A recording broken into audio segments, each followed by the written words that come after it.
আমি লিঙ্কটা গ্রুপে দিয়ে দিই তোমাদের যারা আছে তাদেরকে।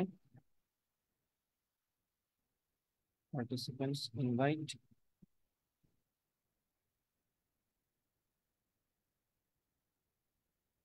দেখো তো একটু চেক করে লাইভে চলে গেছে কিনা।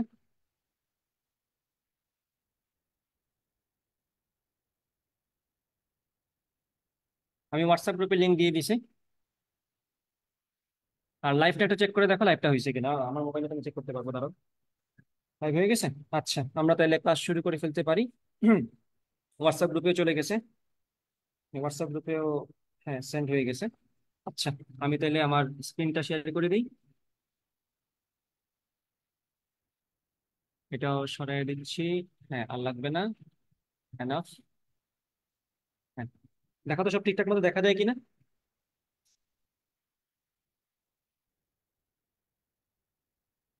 দেখা যাচ্ছে। আচ্ছা, আমি গ্রুপের মধ্যেও লিঙ্কটা দিয়ে দিই। লাইভটা দিয়ে দিই, তারপরে ক্লাস শুরু করতেছি, একটু দাঁড়াও। যারা যারা সেকেন্ড টাইমের আছে তারা একটু কষ্ট করে লাইভটা শেয়ার করে দিও। এটা আছে তোমাদের ফ্রি ক্লাস 1। পরবর্তীতে ফ্রি ক্লাস 2 দেওয়া হবে বৃহস্পতিবার। এরপর ঈদের পর থেকে আসলে ফুল পেজে ক্লাস শুরু হবে, তখন আর ফ্রি ক্লাস মাঝে মধ্যে আসবো, বাট ফ্রি ক্লাস ওইভাবে আসবে না আর কি। আর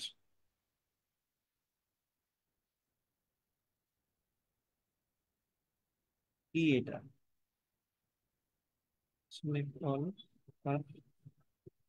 ওকে।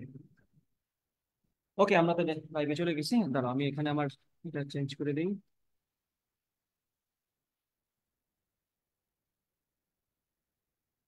তুমি আমারে পিন করে দেওয়া লাগবে। হ্যাঁ, এখন তোমাদেরকে তোমাদের স্ক্রিন শেয়ার করে দিই। এখন তোমরা দেখো। Okay? দেখো, দেখা যাচ্ছে সবকিছু ঠিকঠাক মতো। হ্যাঁ, আশা করি দেখা যাচ্ছে, কোনো সমস্যা নেই। ফাইন। আমরা তাহলে ক্লাস শুরু করি আজকের আমাদের। আহ সবটা ঠিক আছে কিনা। হ্যাঁ, ঠিক আছে। আচ্ছা, তা আমাদের ফিজিক্সের মডিউল 1-এর আজকে হচ্ছে প্রথম চ্যাপ্টারটা। মডিউল 1-এ কি কি ছিল? মডিউল 1-এ ছিল ভেক্টর, নিউটনিয়ান মেকানিক্স এবং কাজ শক্তি ক্ষমতা। তার মধ্যে প্রথমটা হচ্ছে ভেক্টর। আমরা ভেক্টর দিয়ে আজকে ক্লাসটা শুরু করব। সো ভেক্টরটা আসলে বলা যায় সহজ টপিকের মধ্যেই পড়ে, তাই না? ভেক্টর থেকে খুব একটা বেশি কঠিন প্রশ্ন আসলে ওইভাবে আসে না। তো ভেক্টর থেকে যে যে টপিক থেকে পরীক্ষায় সাধারণত প্রশ্ন আসে সেগুলো আমরা একটু নোট ডাউন করে নিই যার যার খাতায়, অথবা যারা অনলাইনে আছে তারা যার যার খাতায় নোট করে ফেলবা। খেয়াল করবা, ভেক্টর থেকে প্রথমত কোন জায়গা থেকে প্রশ্ন আসে? লব্ধি থেকে প্রশ্ন আসে। লব্ধি নিয়ে কথাবার্তা, তাই না? এবং ভেক্টর চ্যাপ্টারটা শুরুই হয়েছে লব্ধি নিয়ে কথাবার্তা বলে। তো লব্ধির ব্যাপারটা যখন আসবে তখন আসলে আমাদের একটু মনে রাখতে হবে লব্ধির ব্যাপারে কয়টা জিনিস আছে আমাদের হাতে: সামান্তরিক সূত্র এবং লম্বাংশ উপপাদ্য। এই দুইটা দিয়েই তো আমরা মূলত কাজ করি। তো আমরা এখানে এটা মাথায় রাখবো, প্যারালেলোগ্রাম থিওরেম, সামান্তরিক সূত্র থেকে আমাদের কাজ করতে হবে। এবং কোনটা? লম্বাংশ উপপাদ্য, তাই না? এই দুইটারই যার যার সুবিধা এবং অসুবিধা আছে, আমরা সেগুলো আলোচনা করব। তাইলে পরীক্ষার সময় ডিসিশন নিতে সহজ হবে কোনটা আমার করা উচিত, কোনটা আমার করা উচিত না। সো লম্বাংশ উপপাদ্য এবং সামান্তরিক সূত্র এই দুইটাই আমরা ইন্টারচেঞ্জেবল ইউজ করব যখন যেটা লাগে তখন। ঠিক আছে, লব্ধি থেকে এই দুইটা আমাদের লাগবে, আমরা ডিটেলে যাবো সেটার। তারপরে আমাদের যেখান থেকে কনসেপ্টটা আসলে মূলত বেশি বেশি মনে রাখতে হয় সেটা হচ্ছে অভিক্ষেপ নিয়ে আমাদের প্রশ্ন আসে পরীক্ষায়। অভিক্ষেপ নিয়ে প্রশ্ন আসে, উপাংশ নিয়ে প্রশ্ন আসে পরীক্ষায়। তোমাকে পরীক্ষায় বলতে পারে এক ভেক্টরের দিকে এক ভেক্টরের উপর আরেক ভেক্টরের অভিক্ষেপ কোনটা। আরেকটা বলতে পারে এক ভেক্টরের দিকে আরেকটা ভেক্টরের উপাংশ কোনটা। তো অভিক্ষেপ এবং উপাংশ দুইটা থেকে কিন্তু পরীক্ষায় প্রশ্ন আসে। অভিক্ষেপ এক জিনিস, উপাংশ কাছাকাছি বাট আরেক জিনিস, সেম না, তাই না? আচ্ছা, এটা গেল একটা। দেন আমাদের আর কোন কোন জায়গা থেকে প্রশ্ন আসতে পারে? ভেক্টরের বিভিন্ন প্রকারভেদ আছে, সেই প্রকারভেদ থেকে প্রশ্ন আসলে আসে যদি অনেক সহজ চলে আসবে। তারপরেও জাস্ট কয়েকটা প্রকারভেদ আমরা দেখে রাখবো: সমান ভেক্টর, বিপ্রতীপ ভেক্টর, তারপরে হচ্ছে বিসদৃশ ভেক্টর, সদৃশ ভেক্টর, এইসব জিনিসপত্র। ঠিক আছে। ও, একজন বলছে সাউন্ড আসছে না। যারা লাইভে আছে একটু দেখো তো সাউন্ড আসতেছে কিনা। তুমি মনে হয় জয়েন অডিওতে দাও নাই। এমডি ইসমাইল, তুমি জয়েন অডিওতে দাও না, ওটাতে একটু দাও। চেক করে দেখো তুমি জয়েন অডিওতে দিছো কিনা। আমার তো সব ঠিকঠাক আছে বলে মনে হচ্ছে। আমার আমার মাইক্রোফোন, হ্যাঁ আমার মাইক্রোফোন সবকিছু ঠিক আছে। ওকে, এখন ঠিক আছে। এমডি ইসমাইল, শুনতে পাচ্ছ না যেহেতু তুমি একটু জয়েন অডিওতে দিও, ওটা দিতে হয়। আচ্ছা, সো অভিক্ষেপ এবং উপাংশ আমরা দেখব। সেখান থেকে আমাদের আরো কিছু জিনিসপত্র একটু ভালো মতো লাগবে দেখা, সেটা হচ্ছে আয়ত একক ভেক্টর। আয়ত একক ভেক্টর কেন লাগবে? কারণ আমরা যখন এডমিশনে ম্যাথ সলভ করবো আমাদের হাতে কিন্তু সময় কম থাকবে। তো আমাদের যদি I Cape, J cap, K কেপে ফ্লুয়েন্সি ভালো থাকে, এটাতে যদি আমরা অভ্যস্ত থাকি, আমাদের অনেক ম্যাথ অনেক সহজে আমরা করে ফেলতে পারবো। জাস্ট আই কেপ জে কেপ আমাদের যদি মনে থাকে ঠিক মতো তখন। ঠিক আছে কিনা? আচ্ছা, এটা গেল। দেন যেখান থেকে প্রশ্ন আসে সেটা কোনটা? নদী নৌকা থেকে প্রশ্ন আসে। এটা তো অবভিয়াস, এখান থেকে প্রশ্ন আসতেই পারে। নদী নৌকা থেকে পরীক্ষায় প্রশ্ন আসে। দেন কোনটা থেকে পরীক্ষায় প্রশ্ন আসে? আপেক্ষিক বেগ থেকে পরীক্ষায় প্রশ্ন আসে। বৃষ্টি ছাতা থেকে প্রশ্ন আসে। অমুক গাড়ি তমুক গাড়িকে কত বেগে যেতে দেখবে, সেটার প্রশ্ন আসে। আর এখন এই জিনিসটা একটু বলে রাখি, কোনো ভর্তি পরীক্ষাকেই তোমরা প্রশ্ন সহজ আছে সেটা বলে উড়িয়ে দিও না। কে কোন সময় বাস দেয় সেটা কোনো ঠিক নাই। সুতরাং যতগুলা এমসিকিউতে আসার মতো কঠিন টপিক আছে সবগুলোই দেখে যাবা। সময় আছে এনাফ, তাহলে কোনো কিছু বাদ দেওয়ার আসার দরকার নাই, সবই পড়বা। সহজগুলোও পড়বা, তার সাথে সাথে অ্যাডভান্স যেগুলো আছে সেগুলো আমরা পড়ে ফেলবো। যেগুলাই এমসিকিউতে আসার মতো বলে আমরা মনে করি সেগুলো আমরা পড়ে ফেলবো। ঠিক আছে? নদী নৌকা আছে, আপেক্ষিক বেগ আছে, আপেক্ষিক গতি বলতে পারো এটাকে, আপেক্ষিক বেগ, এটা থেকে আমরা পড়াশোনা করব। এটার সাথে মিল রেখে আমরা যেটাতে যাব সেটা হচ্ছে বৃষ্টি বনাম ছাতা। এটা আরেকটা ইম্পর্টেন্ট টপিক যেটা থেকে পরীক্ষায় তোমরা একাডেমিকে দেখছো এখান থেকে প্রশ্ন আসতো, এডমিশনেও তোমাদের ইনশাল্লাহ এখান থেকে প্রশ্ন আসার চান্স আছে। সো বৃষ্টি বনাম ছাতা এখান থেকেও পরীক্ষায় প্রশ্ন আসতে পারে। দেন আমরা কোথায় যাব? আপেক্ষিক বেগের ব্যাপারটা শেষ, এখন আমরা কোথায় চলে যাব? ডট গুণন ক্রস গুণন, এগুলোতে, এগুলো থেকে আরেক সেট প্রশ্ন আসে এবং মূলত এখান থেকে সব থেকে বেশি প্রশ্ন আসে। ওই যে দুইটা ভেক্টর সমান্তরাল, তাহলে এম এর মান কত, দুইটা ভেক্টর লম্ব, এর মান কত, এই যে ব্যাপার স্যাপার এগুলো কিন্তু ডট ক্রসের ব্যাপার স্যাপারই এখানে। তো আমরা এখানে যাব ডট গুণন, ডট গুণন, ক্রস গুণন, এগুলো থেকে আমাদের পরীক্ষায় পড়াশোনা করতে হবে, ডট গুণন ক্রস গুণন। এবং এটাও পরীক্ষায় প্রশ্ন আসতে পারে, সামান্তরিকের ক্ষেত্রফল, সামান্তরিকের ক্ষেত্রফল। তারপর কি আসতে পারে? ত্রিভুজের ক্ষেত্রফল, তাই না? সামান্তরিকের ক্ষেত্রফল আসে, ত্রিভুজের ক্ষেত্রফল আসে। তো এটা নিয়ে আলোচনা আছে আলাদাভাবে। এবং আরেকটা অ্যাডভান্স টপিক, সেটা কি? ঘন সামান্তরিকের আয়তন। ঘন সামান্তরিকের আয়তন অনেকে অ্যাডভান্স টপিক হিসেবে ধরে নেয়, বাট এটা আসলে অ্যাডভান্স হিসেবে আসবে না যদি প্রশ্নটা স্যার একটু সোজা করে দেয়। তোমার যদি কনসেপ্ট থাকে তুমি খুব সহজে মিলিয়ে ফেলতে পারবা। তো ঘন সামান্তরিকের আয়তনটা আমরা দেখবো। ঘন সামান্তরিকের আয়তন, ঘন সামান্তরিকের আয়তন, এটা থেকে আমরা দেখবো।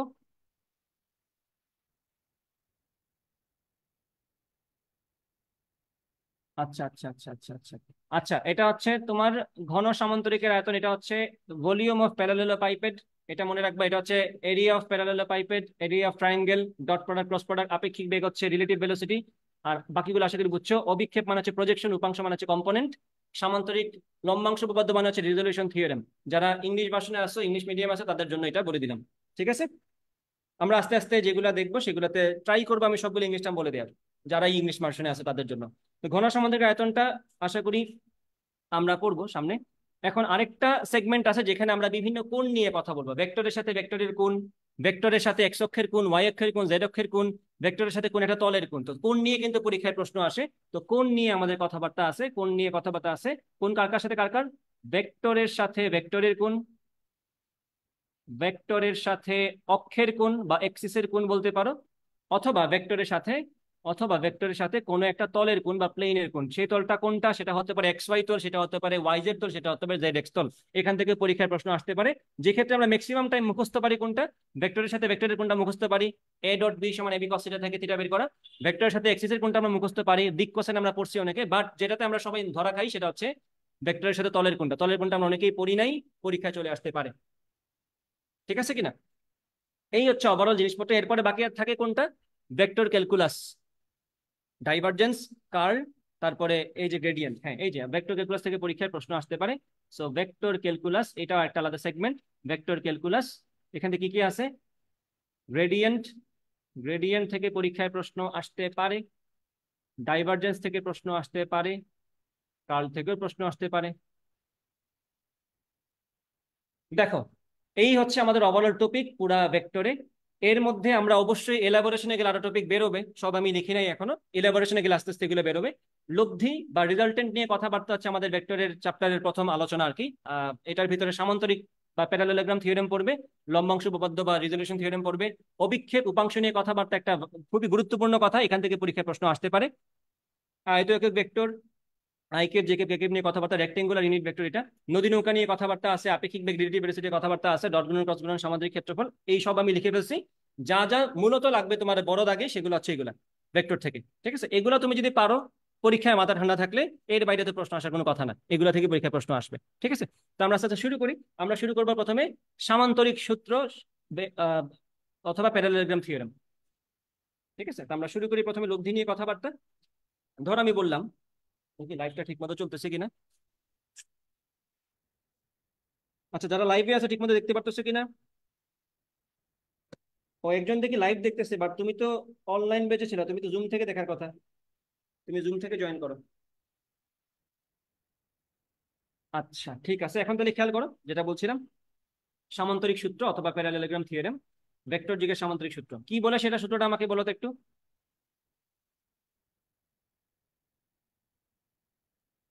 দুইটা ভেক্টর, একটা যদি হয় পি ভেক্টর, একটা যদি হয় কিউ ভেক্টর, তাইলে এই দুইটাকে যদি আমরা একটা সামান্তরিক অথবা একটা প্যারালেলোগ্রামের দুইটা বাহু বা এজ দ্বারা প্রকাশ করতে পারি, তাহলে ওই সামান্তরিকের ওই দুই ভেক্টরের ছেদবিন্দুগামী বা ইন্টারসেকশন দিয়ে যে ডায়াগোনাল বা কর্ণটা যাবে, তাকে দ্বারা আমরা তার লব্ধি প্রকাশ করতে পারবো, তাই কিনা? তাহলে পি এবং কিউ যদি একটা সামান্তরিকের দুইটা সন্নিহিত বাহু বা অ্যাডজেসেন্ট এজেস বোঝায় বা বাহু বোঝায়, সেক্ষেত্রে ওই বিন্দুগামী, যে বিন্দুতে ভেক্টর দুইটা আছে, যে বিন্দু থেকে ভেক্টর দুইটা বের হইছে, সেই বিন্দুগামী যে ডায়াগোনাল বা কর্ণটা আছে সেটা তাদের লব্ধি বোঝায়, যেটা সবাই জানি আমরা, তাই না? তাহলে এখানে আমরা বলবো এটা হচ্ছে আমাদের লব্ধি ভেক্টর বা রিজাল্টেন্ট ভেক্টর, এটা হচ্ছে আর। আর ভেক্টর সামনে আমরা কি বলবো? P vector plus Q vector. P vector plus Q vector কি বোঝাচ্ছে? এটা বোঝাচ্ছে ভেক্টর দুইটার লব্ধি। এখন এই ক্ষেত্রে আর এর মানটা কত? আর এর মানটা আমরা সবাই মুখস্থ পারি বাই নাও, আশা করি সবাই পারি এটা। Root over P square plus Q square plus 2p Q cos alpha. ঠিক আছে, root over P square plus Q square plus 2p Q cos alpha. ঠিক আছে, থিটার মানটা কি হবে এখন বলি। আলফা কই থেকে আসছে? আলফা হচ্ছে এই যে পি এর সাথে কিউ এর কোণ। ঠিক আছে কিনা? আলফা হচ্ছে পি এর সাথে কিউ এর কোণ। তো এটাকে আমরা কি বলি? অন্তর্ভুক্ত কোণ। এটা নিয়ে আলাদা একটা কথা আছে, এটা নিয়ে আমি কথা বলতেছি একটু পরে। দেন আসো থিটা। থিটা কি? লব্ধি কোনো একটা ভেক্টরের সাথে যে কোণ তৈরি করছে। নর্মালি আমরা লব্ধির কোণ যার সাথে ধরি তাকে আমরা পি বলে থাকি। তো আমরা বললাম লব্ধির কোণ পি এর সাথে কত? থিটা। সেখান থেকে আমরা কি বলবো? টেন থিটা সমান কি? সূত্রটা মুখস্থ আছে না? Q sine alpha divided by P plus Q cos alpha. এত কষ্ট করে আমরা একটা সূত্র মুখস্থ করলাম, এখন নিশ্চয়ই এটার ফায়দা আমি নিতে চাইবো। ফায়দা নেওয়া বলতে আমি কি বোঝাচ্ছি? আমি কি পরীক্ষায় এটাই মুখস্থ বলবো না মাথায়? যখনই আমি টেন থিটা লিখতে যাবো, আমি মনে মনে কি বলবো? Q sine alpha divide by P plus Q cos alpha, এইভাবে বলবো না? সো আমার জন্য বেটার হচ্ছে আমি যদি এই সূত্রের সাথে মিল রেখে প্রশ্নে দেয়া ঘটনাটাকে আমি মিলাই ফেলতে পারি। তোমরা অনেক সময় দেখবা বইগুলোতে সলিউশন দেওয়ার সময় ভেক্টরগুলোকে ইউ আর ভি দিয়ে প্রকাশ করে, ইউ ভি ডাব্লিউ দিয়ে প্রকাশ করে। সেটা কিন্তু খুব খারাপ কাজ। কেন? কারণ আমাকে সূত্র মুখস্থ করানো হয়েছে পি আর কিউ দিয়ে, কেন আমি ইউ আর ভি দিয়ে মুখস্থ এখন সূত্র নতুন করে আবার লিখতে হবে? আমি সবগুলা ম্যাথেই পি আর কিউ দিয়েই ভেক্টরগুলোকে প্রকাশ করবো, যাতে করে আমার যেটা মুখস্থ সূত্র আছে সেটা আমি ডিরেক্ট বসায় দিতে পারি। নাইলে আবার বলতে হবে পি হচ্ছে ইউ, কিউ হচ্ছে ডাব্লিউ, এইভাবে মনে করে করে কিন্তু সময় নষ্ট হবে। বুঝা গেছে কিনা কি বলছি? দ্বিতীয় কথা, এই যে থিটা আমি বললাম, থিটা আমি কি বললাম, আমি কি বলছি এটা খেয়াল করবা। আমরা বলছি আর এর দিক যার সাথে থাকবে, লব্ধির দিক যার সাথে নিব সে হচ্ছে পি, তাই না? এই যে একটু খেয়াল করবে, এই ব্যাপারটা একটু মনে রাখবা। লব্ধির দিক যার সাথে, লব্ধির দিক অথবা লব্ধির কোণ, আমরা লব্ধির দিক বা লব্ধির কোণ যার সাথে নিব, যার সাথে নিব, লব্ধির দিক বা লব্ধির কোণ যার সাথে নিব, সে হচ্ছে, সে কি? পি। রেজাল্টেন্টের ডিরেকশন আমি যে ভেক্টরের সাথে নিব সেই ভেক্টরকে আমি পি বলবো। কেন এই কথা বললাম? কারণ পরীক্ষাতে তোমাকে direct sir P R Q বলবে না। পরীক্ষায় তোমাকে বলবে লব্ধির কোনটা বা রেজাল্টেন্টের ডিরেকশনটা বের করো। তুমি এখন মনে করো তুমি র্যান্ডম একটা ভেক্টর নিয়ে কাজ করছো, তুমি মনে করো তোমাকে মনে করো স্যার বললো 20 একটা ভেক্টরের ভ্যালু, 10 একটা ভেক্টরের ভ্যালু, বললো লব্ধি হচ্ছে এটা, এটা হচ্ছে রেজাল্টেন্ট। এখন তোমাকে বললো 20-এর সাথে কোনটা কত, বা চিত্রের মধ্যে দেখা যায় হচ্ছে থিটা। তুমি যদি এখন এইভাবে মুখস্থ রাখো যে আমি লব্ধির কোণ বা লব্ধির ডিরেকশন আমি যার সাথে নিচ্ছি তাকেই আমি পি বলে দিব, তাহলে আদার ওয়ান ইজ কিউ। তখন তুমি সূত্র মুখস্থ বসা দিতে পারলে কোনো সমস্যা নাই। তোমার এরকম না যে পি খালি ডাউনওয়ার্ডে থাকা লাগবে, হরিজন্টাল থাকা লাগবে, ব্যাপারটা এরকম না। তুমি লব্ধির কোণ যার সাথে নিবা, লব্ধির কোণ তুমি যার সাথে নিবা সে হচ্ছে কি? পি। অন্যটা হচ্ছে কিউ। শেষ। এখন তুমি সূত্র মুখস্থ বসাও, তোমার তাতে কোনো সমস্যা হবে না। বুঝছো কি বলছি? ক্লিয়ার? তাহলে আমি কি বললাম? লব্ধির কোণ যার সাথে নিব সে হচ্ছে P, other one is Q. ঠিক আছে? আচ্ছা, এইটু ক্লিয়ার তো আশা করি সবার? একটু ক্লিয়ার হয়ে গেল, অনেকটু ক্লিয়ার হয়ে গেছে। এখন আমরা বললাম এই যে আর ভেক্টর, এই যে এই কর্ণটা, এই ডায়াগোনালটা আমাকে কি বোঝাচ্ছে?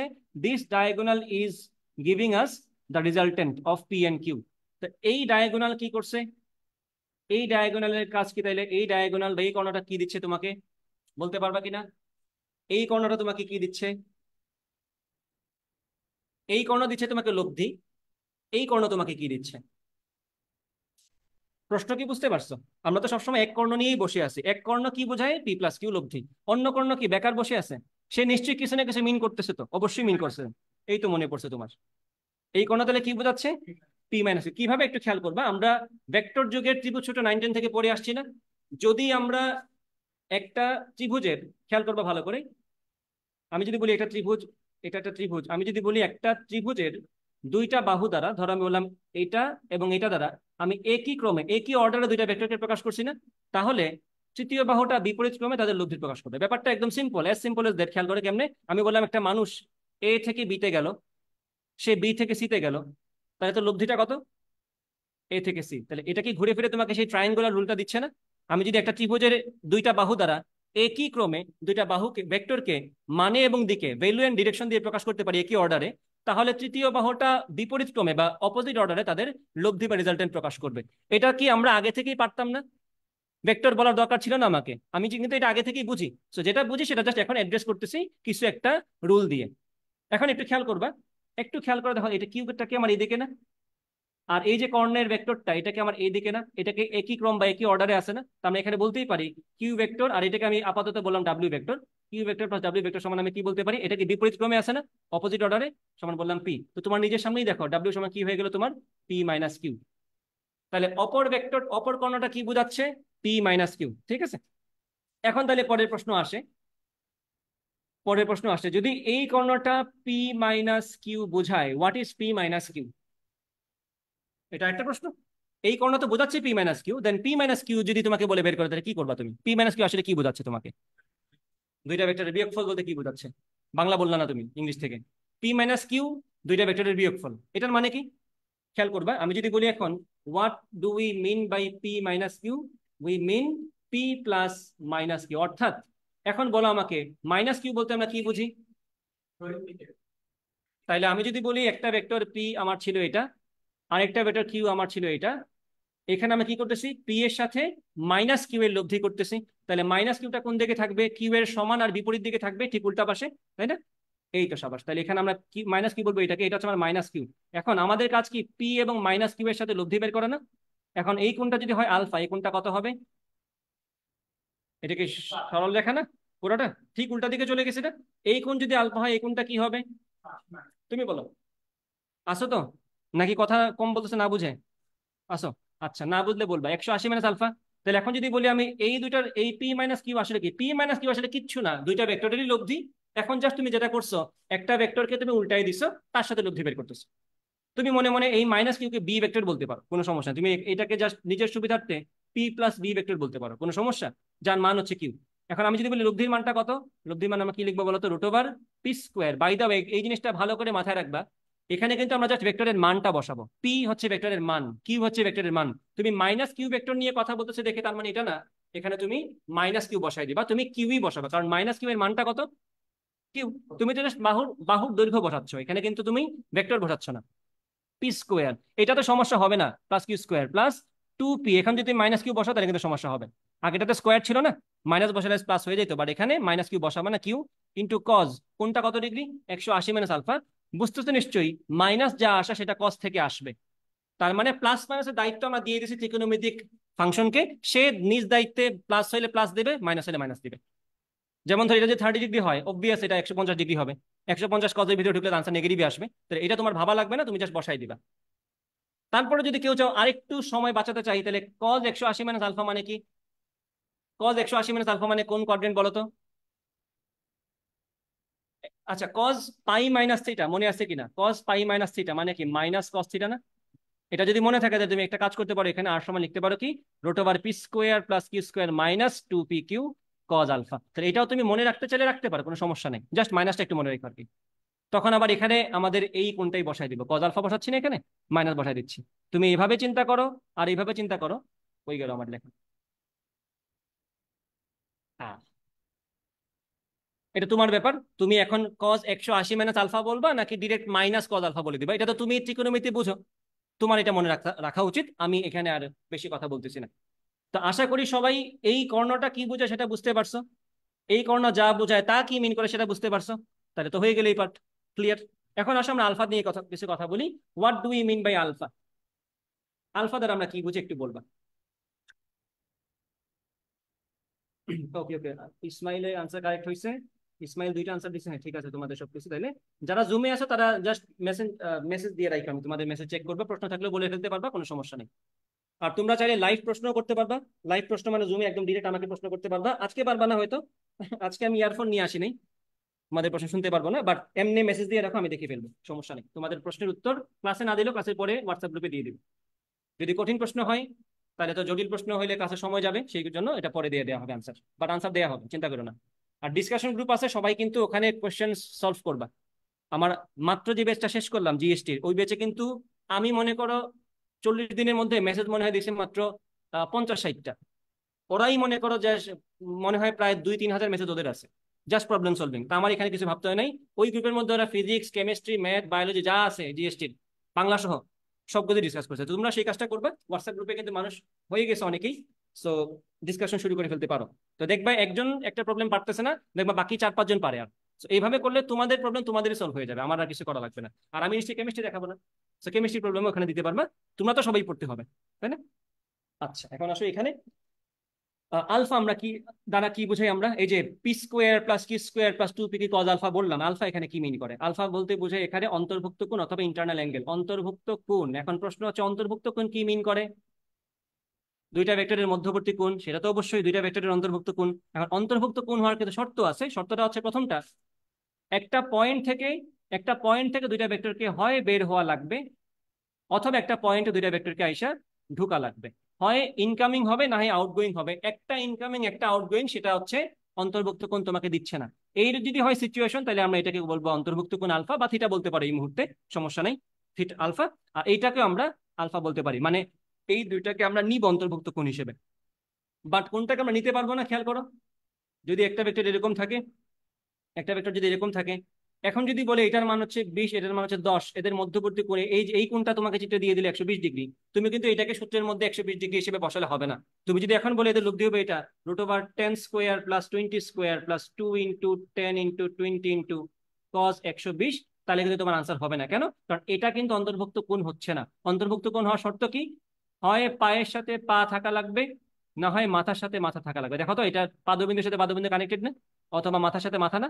তাহলে এখানে এখানে কি হয়েছে দেখো তো, একটা মাথার সাথে একটা পা, মাথার সাথে পা হলে সেটা অ্যাকসেপ্টেড না ফর গেটিং ইন্টারনাল অ্যাঙ্গেল।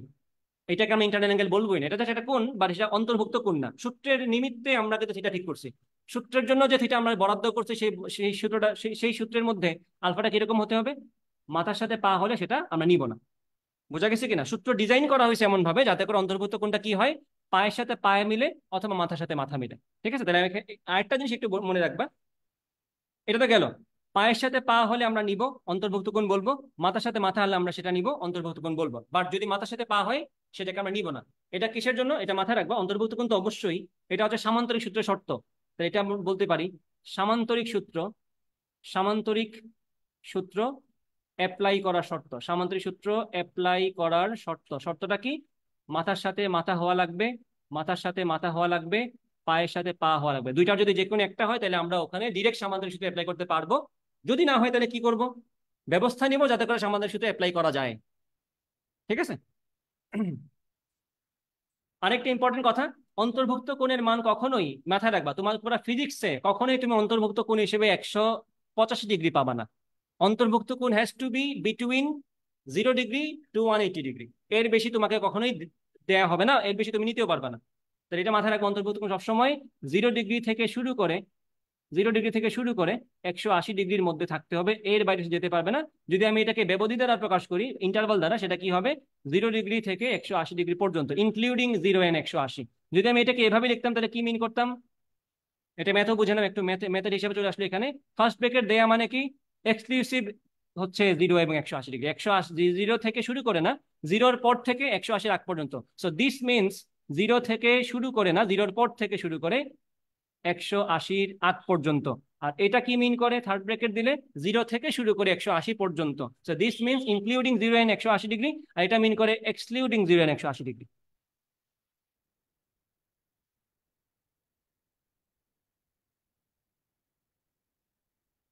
বোঝা গেছে? ক্লিয়ার তো ব্যাপারটা?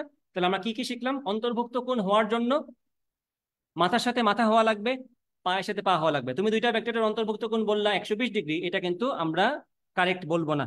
একটা কোণ 120 ডিগ্রি সেটা ঠিক আছে, বাট অন্তর্ভুক্ত কোণ না, এটাকে অন্তর্ভুক্ত কোণ বলতে পারবো না। দ্বিতীয় কথা হচ্ছে অন্তর্ভুক্ত কোণ অবশ্যই 0 থেকে 180-র মধ্যে হতে হবে।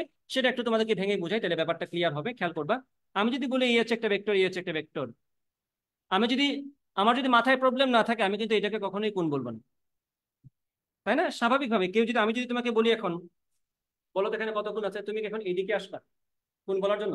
অবশ্যই না। কমন সেন্সের ব্যাপার একটা আছে, আমরা এইটাকে কোন বলবো। এটাই এখানে বলা হয়েছে যে আমরা সবসময় ক্ষুদ্রতর কোণটাকে নিব। ক্ষুদ্রতর কোণ কোনটা? এটা। এটা দেখো তো, এটা যদি 60 হয়, এটা কত? 300 ডিগ্রি। 300 ডিগ্রি আমরা অবশ্যই নিব না। এখন খেয়াল করো, আমি যদি এটাকে একটু বড় করি, এটা হচ্ছে আমার কোণ, এখন এটা ক্ষুদ্রতর কোণ, কারণ দুই পাশ থেকে তো কোণ বলা যায় না, আমরা ক্ষুদ্রতরটা নিব। এটা মনে করো 120 ডিগ্রি, দেন এটা মনে করো এটা এটা 90, এটা মনে করো 120 ডিগ্রি, এটা নিলাম। এটা মনে করো আমার 160 ডিগ্রি, এটা মনে করো কত? 180 ডিগ্রি, এই পর্যন্ত নিলাম। এরপরে যখন একটু ঘুরে গেল সে, তখন তো এটা হয়ে গেলে 100, মনে করো 90 ডিগ্রি। 190 ডিগ্রি যেই হবে তখনই বলবো 180 ডিগ্রি বেশি তো আমি যেতে পারবো না, তখন উল্টা দিক থেকে আমাকে বলতে হবে কোনটা। 360 থেকে 190 বাদ দিয়ে যা হয় তা অবশ্যই 180 থেকে কম হবে, আমি সেটা বলবো আনসার। যখনই কোণের মানটা 180 ক্রস করবে তখন উল্টা দিক থেকে কোনটা বলতে হবে আমার, অর্থাৎ 180 ওই কোণটাকে 360 থেকে বাদ দিয়ে যা হয় তা বলতে হবে। ঠিক আছে? তাহলে অন্তর্ভুক্ত কোণ কখনোই কি পার করবে না? 180 পার করবে না, উল্টা দিক থেকে 0 পার করবে না। 0 এবং 180-র মধ্যে অন্তর্ভুক্ত কোণটা থাকবে। বোঝা গেছে কিনা? তাহলে আশা করি অন্তর্ভুক্ত কোণের ব্যাপারটা বুঝতে পারছো। এখন এটার একটা চিকিৎসা দরকার। এই যে এখানে একটা ঝামেলা পড়ে গেল না আমার, তাহলে এখানে অন্তর্ভুক্ত কোণটা হবে কত? এখানে অন্তর্ভুক্ত কোণটা হবে কত? 120 তো না। তাহলে আমরা এখন যেটা শিখবো সেটা হচ্ছে ভেক্টরের সমান্তরাল স্থানান্তর বিধি। মনে আছে কিনা? ভেক্টরের সমান্তরাল স্থানান্তর বিধি আমাকে কি বলে? একটা ভেক্টরকে তার মান এবং দিক জায়গায় রেখে তাকে আমি জাস্ট শিফট করতে পারি এক জায়গা থেকে আরেক জায়গায়। This is called parallel shifting of vector. ঠিক আছে? তাহলে আমরা যদি এটাকে ধরে, এখান থেকে ধরে এখানে নিয়ে আসি, তাহলে বুঝতেছে নিশ্চয়ই, এটা তো আগে চেষ্টা রাখা দরকার। এইখানে কোনটা কত আসবে? 60 না? এই পাশে যদি 120 হয়, এই পাশে তো 60 হবে।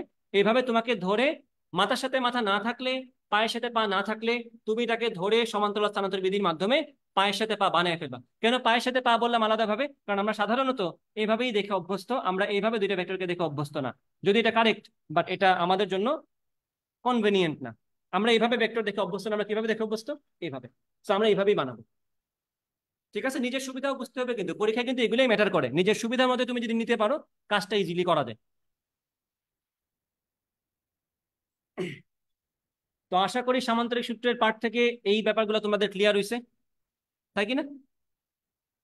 তাহলে এর সাথে মিল রেখে একটা একটা ম্যাথ দেখি আমরা, সেটা হচ্ছে এটা। খেয়াল করবা, আমাকে যদি এখন বলা হয় এ প্লাস বি, এটা অনেকের হয়তো মুখস্থ আছে by now, A plus B সমান যদি এ মাইনাস বি হয়, এ প্লাস বি এর মান যদি এ মাইনাস বি এর মান হয়, তাহলে প্রশ্ন কি হবে? প্রশ্ন জানা আছে কিনা? এ ভেক্টর আর বি ভেক্টরের অন্তর্ভুক্ত কোনটা কত? আনসার দিয়ে দিতে পারবে আশা করি অনেকেই। এটা সমান কত হবে? পাই বাই টু মুখস্থ? কার কার মুখস্থ আছে?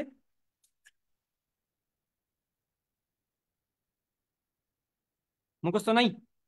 মুখস্থ না থাকলে এখন মুখস্থ করাবো। এটা মুখস্থ ছাড়া কিন্তু পরীক্ষায় গেলে হবে না, এটা মুখস্থই যাওয়া লাগবে পরীক্ষায়, কারণ পরীক্ষায় এটা করে বের করার কিন্তু তোমার সময় থাকবে না, তাই না? খেয়াল করে কেমনে, একটু আগে মাত্র বলে আসলাম না এ প্লাস বি কি মিন করে? তোমার নাম রাকিব না? হ্যাঁ বলো, এ প্লাস বি কি মিন করে? A vector plus B vector কি মিন করে? দুইটা ভেক্টর যোগফল না, দুইটা ভেক্টর লব্ধি। এ প্লাস বি মিন করে দুইটা ভেক্টর লব্ধি, এবং সেটা সামান্তরিকের ক্ষেত্রে কি বোঝায়? একটা তোমার মোবাইল সাইলেন্ট করে দাও। এটা কি বোঝায়? একটা সামান্তরিকের কর্ণের দৈর্ঘ্য। এই মানটা কি কর্ণের দৈর্ঘ্য বোঝাচ্ছে না? তো এটা বোঝাচ্ছে একটা কর্ণের দৈর্ঘ্য। এটা কি বোঝাচ্ছে? আরেকটা কর্ণ না এটা? এ মাইনাস বি হচ্ছে ওই ছোট কর্ণটা, এটা বোঝাচ্ছে আরেকটা কর্ণের দৈর্ঘ্য। তো এইটা সমান চিহ্নটা কি বোঝাচ্ছে? দুইটা কর্ণের দৈর্ঘ্য সমান। তো দুইটা কর্ণের দৈর্ঘ্য যদি সমান হয় সেটা আসলে কি মিন করে? একটু খেয়াল করো, সামান্তরিক যদি হয় একটা কর্ণ বড় একটা কর্ণ ছোট, যদি রম্বস হয় একটা কর্ণ বড় একটা কর্ণ ছোট, যদি আয়তক্ষেত্রে হয় কি হয়? কর্ণ দুইটা সমান। যদি বর্গক্ষেত্র হয় কর্ণ দুইটা সমান, তার মানে কি বোঝায়? এ ভেক্টর আর বি ভেক্টরের মধ্যবর্তী কোণটা এখানে 90 ডিগ্রি। এটা কি বোঝা গেছে এখন? কর্ণদ্বয় পরস্পর সমান মানেই হচ্ছে তারা 90 ডিগ্রি সিচুয়েশন তোমাকে দিচ্ছে। এটা কিন্তু আর তোমার করে বের করার সময় নাই, এখন বুঝে গেছো না? এটাই এনাফ, আমিও এটা আর তোমাকে প্রমাণ দিচ্ছি না। যদি তাও প্রমাণ চাও, এ প্লাস বি মানে কি আমরা শিখছি না একটু আগে?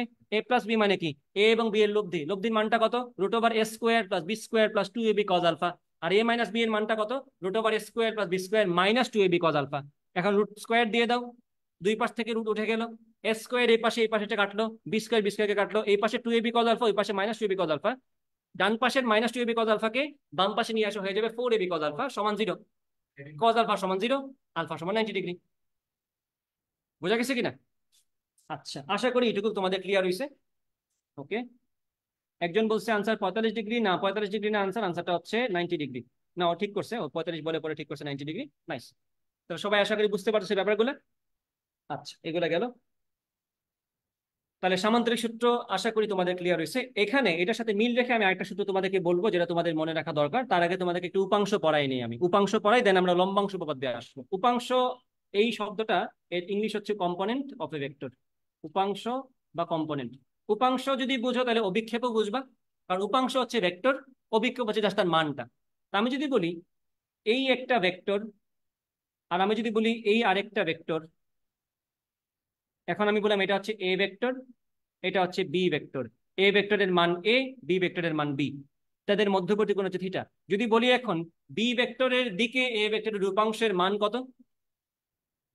উপাংশ বলতে কি বোঝে একটু ভালো করে মাথায় রাখবা। উপাংশ বলুক আর লম্ব উপাংশ বলুক, বোথ কেস লম্ব উপাংশ আমরা নিব। পরীক্ষার প্রশ্নে বলুক আর না বলুক, লম্ব উপাংশ ছাড়া কিন্তু আমাদের সিলেবাসে কিছু নাই। তোমাকে উপাংশ বললেও তুমি লম্ব উপাংশই বলবা, লম্ব উপাংশ বললেও লম্ব উপাংশ বলবা, মানে এখানে কোনাকুনি উপাংশ বলতে কোনো সিচুয়েশন নাই। এখন লম্ব উপাংশ বলতে কি বোঝাচ্ছে? যার দিকে উপাংশ নিব বা যার উপর উপাংশ নিব, তার উপর আমি লম্বভাবে আলো ফেলবো। আলো ফেলবো কোন কিভাবে? লম্ব ভাবে। কার উপর? যার দিকে বা যার উপর আমার উপাংশ নিচ্ছি সেটার উপর। কারণ আলোতে ফেললাম, এই আলো ফেলার কারণে এই এর একটা ছায়া তৈরি হবে না এখানে?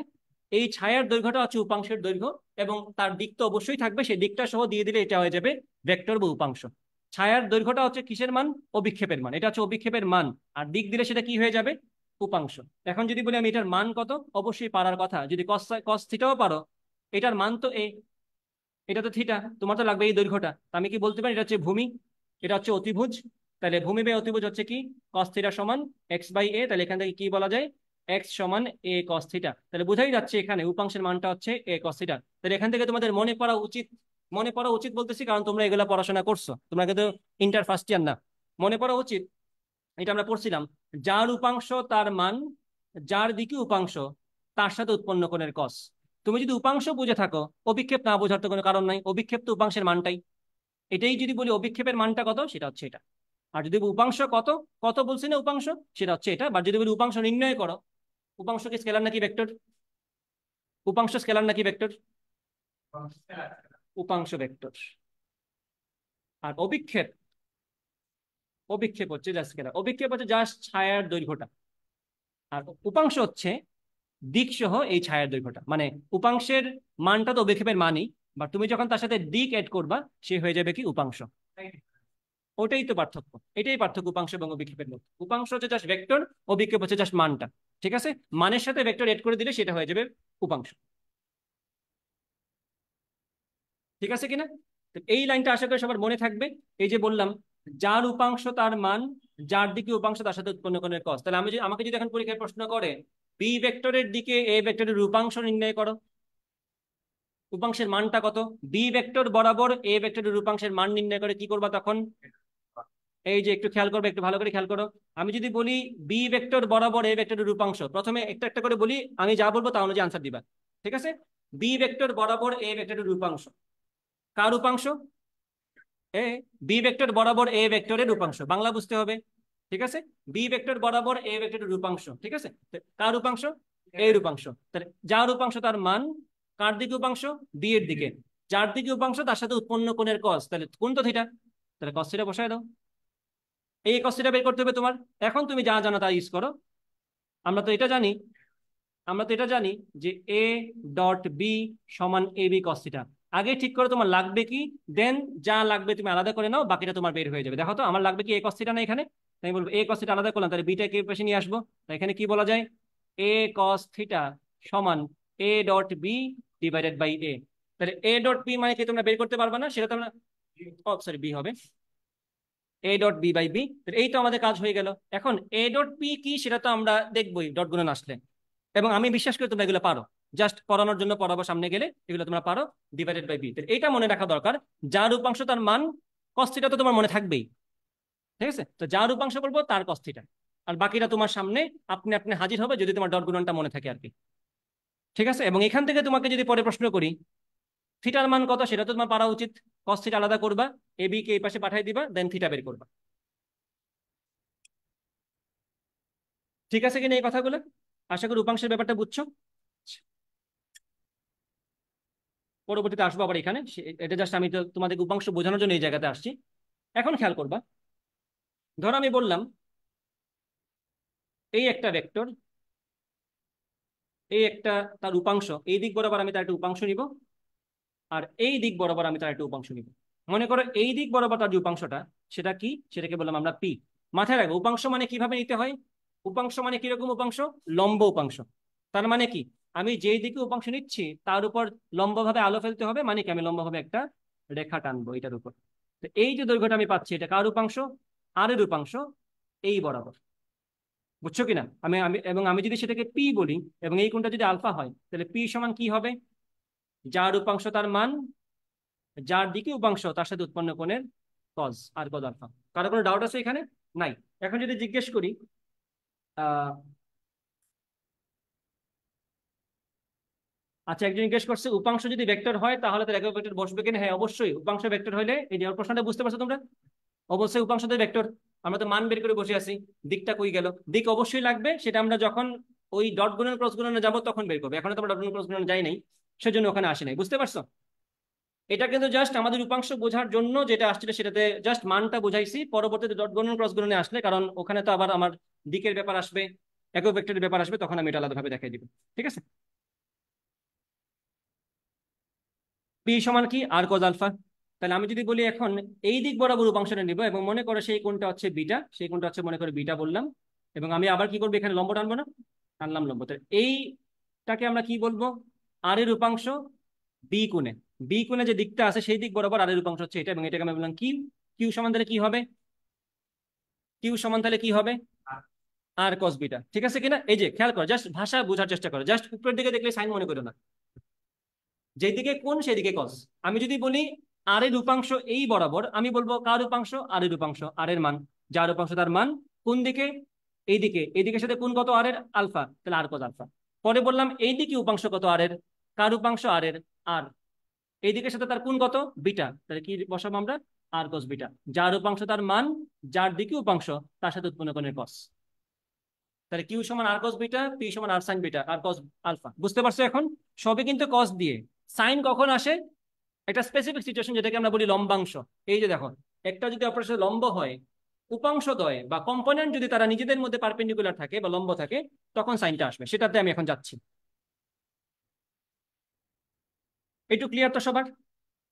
এখন তাহলে আমরা সামান্তরিক উপপাদ্য থেকে, সামান্তরিক সূত্র থেকে একটা জিনিস দেখে নিই। খেয়াল করবো, এটা কিন্তু খুবই ইম্পর্টেন্ট, পরীক্ষায় অনেক কাজে লাগতে পারে তোমাদের। এটা এটা যদি এখানে কাজে নাও লাগে, তোমাদের ম্যাথ থেকে যে স্থিতিবিদ্যা আছে না, স্থিতিবিদ্যার প্রশ্ন থেকে তোমাদের কাজে রাখতে পারে। এটা খেয়াল করবা, আমি বললাম এটা একটা সামান্তরিক, আরে ওকে, এটা একটা সামান্তরিক, এটা হচ্ছে আমাদের পি ভেক্টর, এটা হচ্ছে আমাদের কিউ ভেক্টর, এবং এটা হচ্ছে আমাদের তাদের লব্ধি, আর লব্ধি থেকে আমরা আর দ্বারা প্রকাশ করলাম আর ভেক্টর। এইটার সাথে তার কোণ হচ্ছে মনে করে বললাম আলফা, লব্ধির কোণ পি এর সাথে হচ্ছে আলফা, লব্ধির কোণ কিউ এর সাথে বললাম বিটা। ঠিক আছে, এখন এখানে একটা পাওয়ারফুল সূত্র আছে, সেই সূত্রটা তোমাদের খুব বেশি কাজে লাগবে। সেটা হচ্ছে কি, একটু খেয়াল করবা, পি সমান, জাস্ট মানটা, পি সমান কি, পি সমান হচ্ছে R sine beta divided by sine alpha plus beta, আর কিউ সমান কি, কিউ সমান হচ্ছে R sine alpha divided by sine alpha plus beta. এটা মনে রাখবে, এটা তোমাদের কাজে লাগবে। তাহলে একটু ভালো করে প্যাটার্নটা বোঝার চেষ্টা করবো। প্যাটার্নটা কি, প্যাটার্নটা হচ্ছে পি বললাম না, যখন পি বলছি আমি কিন্তু কোনটা লিখছি, কিউয়েরটা। দেখো আর এর কোন কিউ এর সাথে বিটা না, পি সমান R sine beta by sine alpha plus beta, আর কিউ সমান কি লিখছি আর সাইন আলফা, উল্টাটা। যখন বলছি কিউ তখন কোন নিছি, পি এর সাথে একটা, R sine alpha divide by sine alpha plus beta. এই সূত্রটা মনে রাখবা, এটা খুবই পাওয়ারফুল সূত্র, ফিজিক্সেও কাজে লাগবে, ম্যাথমেটিক্সেও কাজে লাগবে।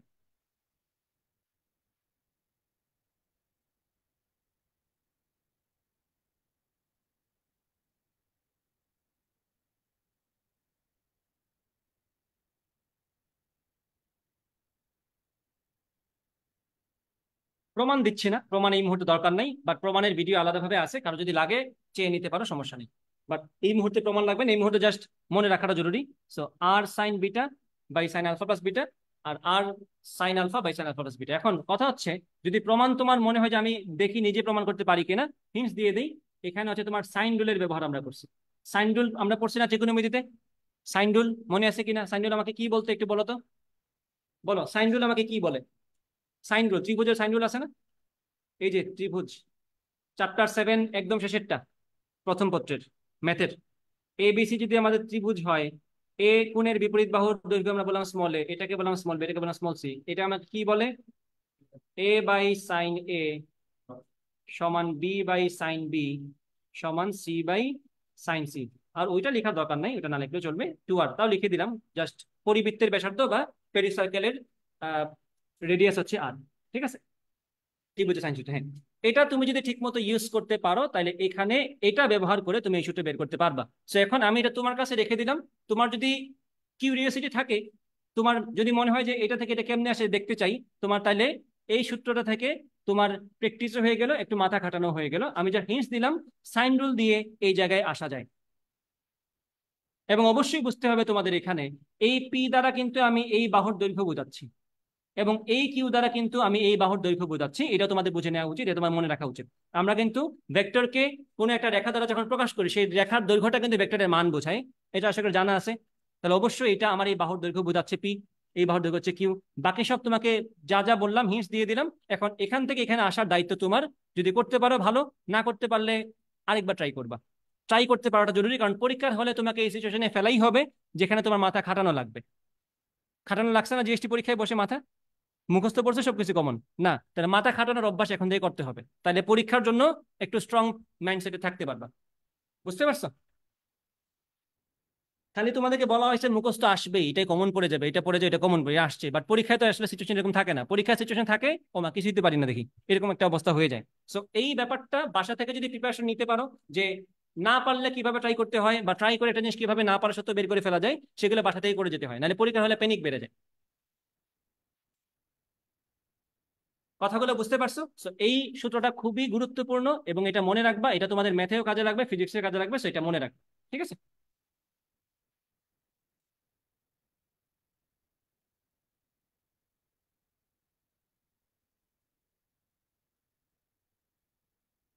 ঠিক আছে কিনা এইটুকু? আশা করি বুঝতে পারছো। আচ্ছা, এটা মাথায় রাখবা। বাই দ্য ওয়ে, এটা কিন্তু বইয়ে দেয়া নাই। কোনো বই আছে, কোনো বই নেই, এরকম একটা অবস্থা এমন ভাবে দেয়া আছে যেটা কেউ ইউজ করে না এটা এইভাবে, বাট এটা আসলে দরকার। এখন এখান থেকে আমরা আরেকটা সিচুয়েশনে যাব, সেটা হচ্ছে এটা, খেয়াল করবা। আমি যদি এখন বলি যে আমার এই হচ্ছে আমার ভেক্টর, আর তাকে আমরা দুটো উপাংশে বিভক্ত করলাম। একটা উপাংশ হচ্ছে এটা, আরেকটা উপাংশ হচ্ছে এক্স্যাক্টলি তার সাথে লম্ব বরাবর আছে। মানে এখন উপাংশ দুইটা পরস্পর লম্ব, components are perpendicular to each other. এখন দেখো ভালো করে তাকিয়ে, পি এবং কিউ এরা কিন্তু পরস্পর লম্ব ভাবে আছে। আমি আঁকছি ইচ্ছা করে লম্ব ভাবে বোঝানোর জন্য। অর্থাৎ এখানে যদি বলি আমি, এখানে এটা হচ্ছে আলফা, এটা হচ্ছে বিটা, তাহলে নির্দ্বিধায় এই কথা আমরা এখানে বলতে পারবো, চিত্র যেভাবে আছে সেই অনুযায়ী আলফা প্লাস বিটা সমান কি 90 ডিগ্রি। এখন তুমি যদি ওই সূত্র প্রয়োগ করে খেয়াল করো, আমি যদি বলি আর এর আলফা কোণের রূপাংশটা কি, এটা না? আমি তো এইভাবে লিখবো এটাকে, এটা হচ্ছে আমার পি। আর এর বিটা কোণের রূপাংশ কি, এটা না? এটা হচ্ছে কিউ, তাই কি না? এখন যদি আমি সূত্রে যাই, কি হবে খেয়াল করো। আমি বললাম পি সমান, মাত্র যেটা শিখে আসলাম সেটা একটু বলো তো আমারে। পি সমান কি ছিল? পি সমান কি ছিল? R sine, yes sine, R sine beta divide by sine alpha plus beta, তাই না? এখন একটু ভালো করে খেয়াল করো, আমি যদি এখন বলি সাইন বিটার জায়গায় কি আমি 90 - আলফা বলতে পারি না? বলা যায় কিনা? বললাম 90 - আলফা। আর সাইন আলফা প্লাস বিটা কি 90 ডিগ্রি না? তাহলে এখানে কত আসবে? সাইন 90 মানে 1, সাইন 90 মানে 1, তো 1 লিখে দাও। তাহলে সাইন 90 - আলফা মানে কি? এই সাইন 90 মাইনাস আলফা মানে কি? 90-র জন্য কি হবে? সাইন কজ হয়ে যাবে না? তাহলে এখানে কি হবে? R cos alpha. তার মানে বলতে পারলাম পি সমান হচ্ছে R cos alpha. That's a formula you should remember, এবং এটা তোমাদের মুখস্থ আছে। পি সমান আমরা আর কজ আলফা নিয়ে কাজ করছি না? ওকে, ইম্পর্টেন্টে আসো, এবং আমরা জানি সেটা পি সমান আর কজ আলফা, মাত্র এটা তো আমি আগে থেকেই পারি আর কজ আলফা। এখন আসো এটাতে, কিউ সমান কি লিখবো আমরা? কিউ সমান কি? R sine alpha divided by sine alpha plus beta. এটা তো একদম রেডিমেড। দেখো তো খেয়াল করে, সাইন আলফা প্লাস বিটা মানে কত? 1। এটা কি অটোমেটিক্যালি আর সাইন আলফা হয়ে গেল না? এই হচ্ছে ব্যাপারটা। যেখানে উপাংশদ্বয় পরস্পর লম্ব, তখন একটাকে কস দিয়ে আরেকটাকে সাইন দিয়ে প্রকাশ করে ফেলা যায় উইদাউট ইউজিং এনি বিটা, কারণ তারা পরস্পর লম্ব। আলফা এবং বিটার মধ্যে সম্পর্ক আছে। আগেটাতে কিন্তু আলফা বিটার মধ্যে কোনো বিশেষ সম্পর্ক ছিল না। আলফা প্লাস বিটা কোনো কিছু মিন করতো না আমাদের কাছে, বাট এখন মিন করতেছে। সেই মিন করার ফায়দা আমরা নিলাম। আমরা একটা কোণ নিয়ে কাজ করব, যে কোণ নিয়ে আমরা কাজ করবো সেটার সাথে কজ আলফা বলে দিব, আর অন্য সাইডের যে তার সাথে লম্বভাবে আছে তাকে আমরা সাইন আলফা বলে দিব। বোঝা গেছে কিনা? এখন যদি আমি র্যান্ডমলি তোমাদেরকে জিজ্ঞেস করি যে, ভালো করে খেয়াল করবা, এই কোণটা হচ্ছে 30 ডিগ্রি, আর এটা হচ্ছে তার সাথে লম্ব দিকে আছে। এইটার সাথে ভালো করে খেয়াল করবা, এটার সাথে এটা কিন্তু লম্বভাবে আছে। এটা কি হবে? তাহলে আমি যদি এটাকে আর বলি, এটা কি হবে? আর কস 30। যেই দিকে কোণ সেদিকে কস। এটার সাথে যেহেতু এটা লম্বভাবে আছে, এটাকে কি বলা যায় নির্দ্বিধায়? আর সাইন 30। এটা এদিকে আছে দেখে এটা কস, ব্যাপারটা কিন্তু এরকম না। মাথায় রাখবে, আরেকবার মনে করে দেই, তোমরা এটা অভ্যস্ত হয়ে গেছে এটা দেখে, এভাবে থাকলেই কস বলো, এভাবে থাকলেই সাইন বলো, ব্যাপারটা এটা না। তুমি যার সাথে কোণ নিবা সেই দিকে কস থাকবে, তার সাথে লম্ব দিকে সাইন থাকবে, শেষ। এখন এই কথা তাহলে লিখে নাও। যার সাথে কোণ, যার সাথে কোণ তার সাথে কস।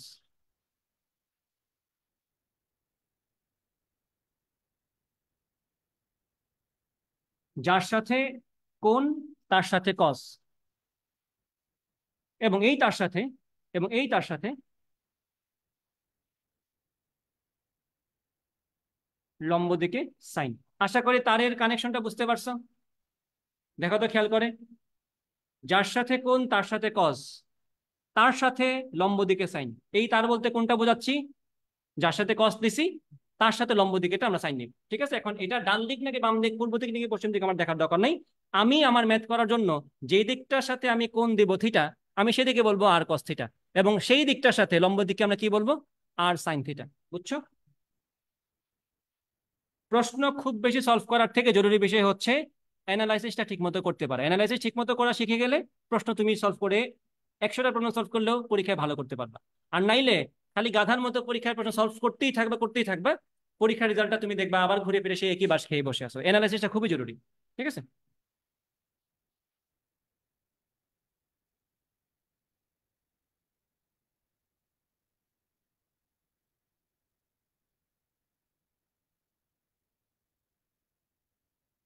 ক্লিয়ার তো এই ব্যাপারটা? আচ্ছা, তাইলে এইটুকু আশা করি ক্লিয়ার। দেখি তো লাইভে কোনো প্রশ্ন টশ্ন আসছে কিনা।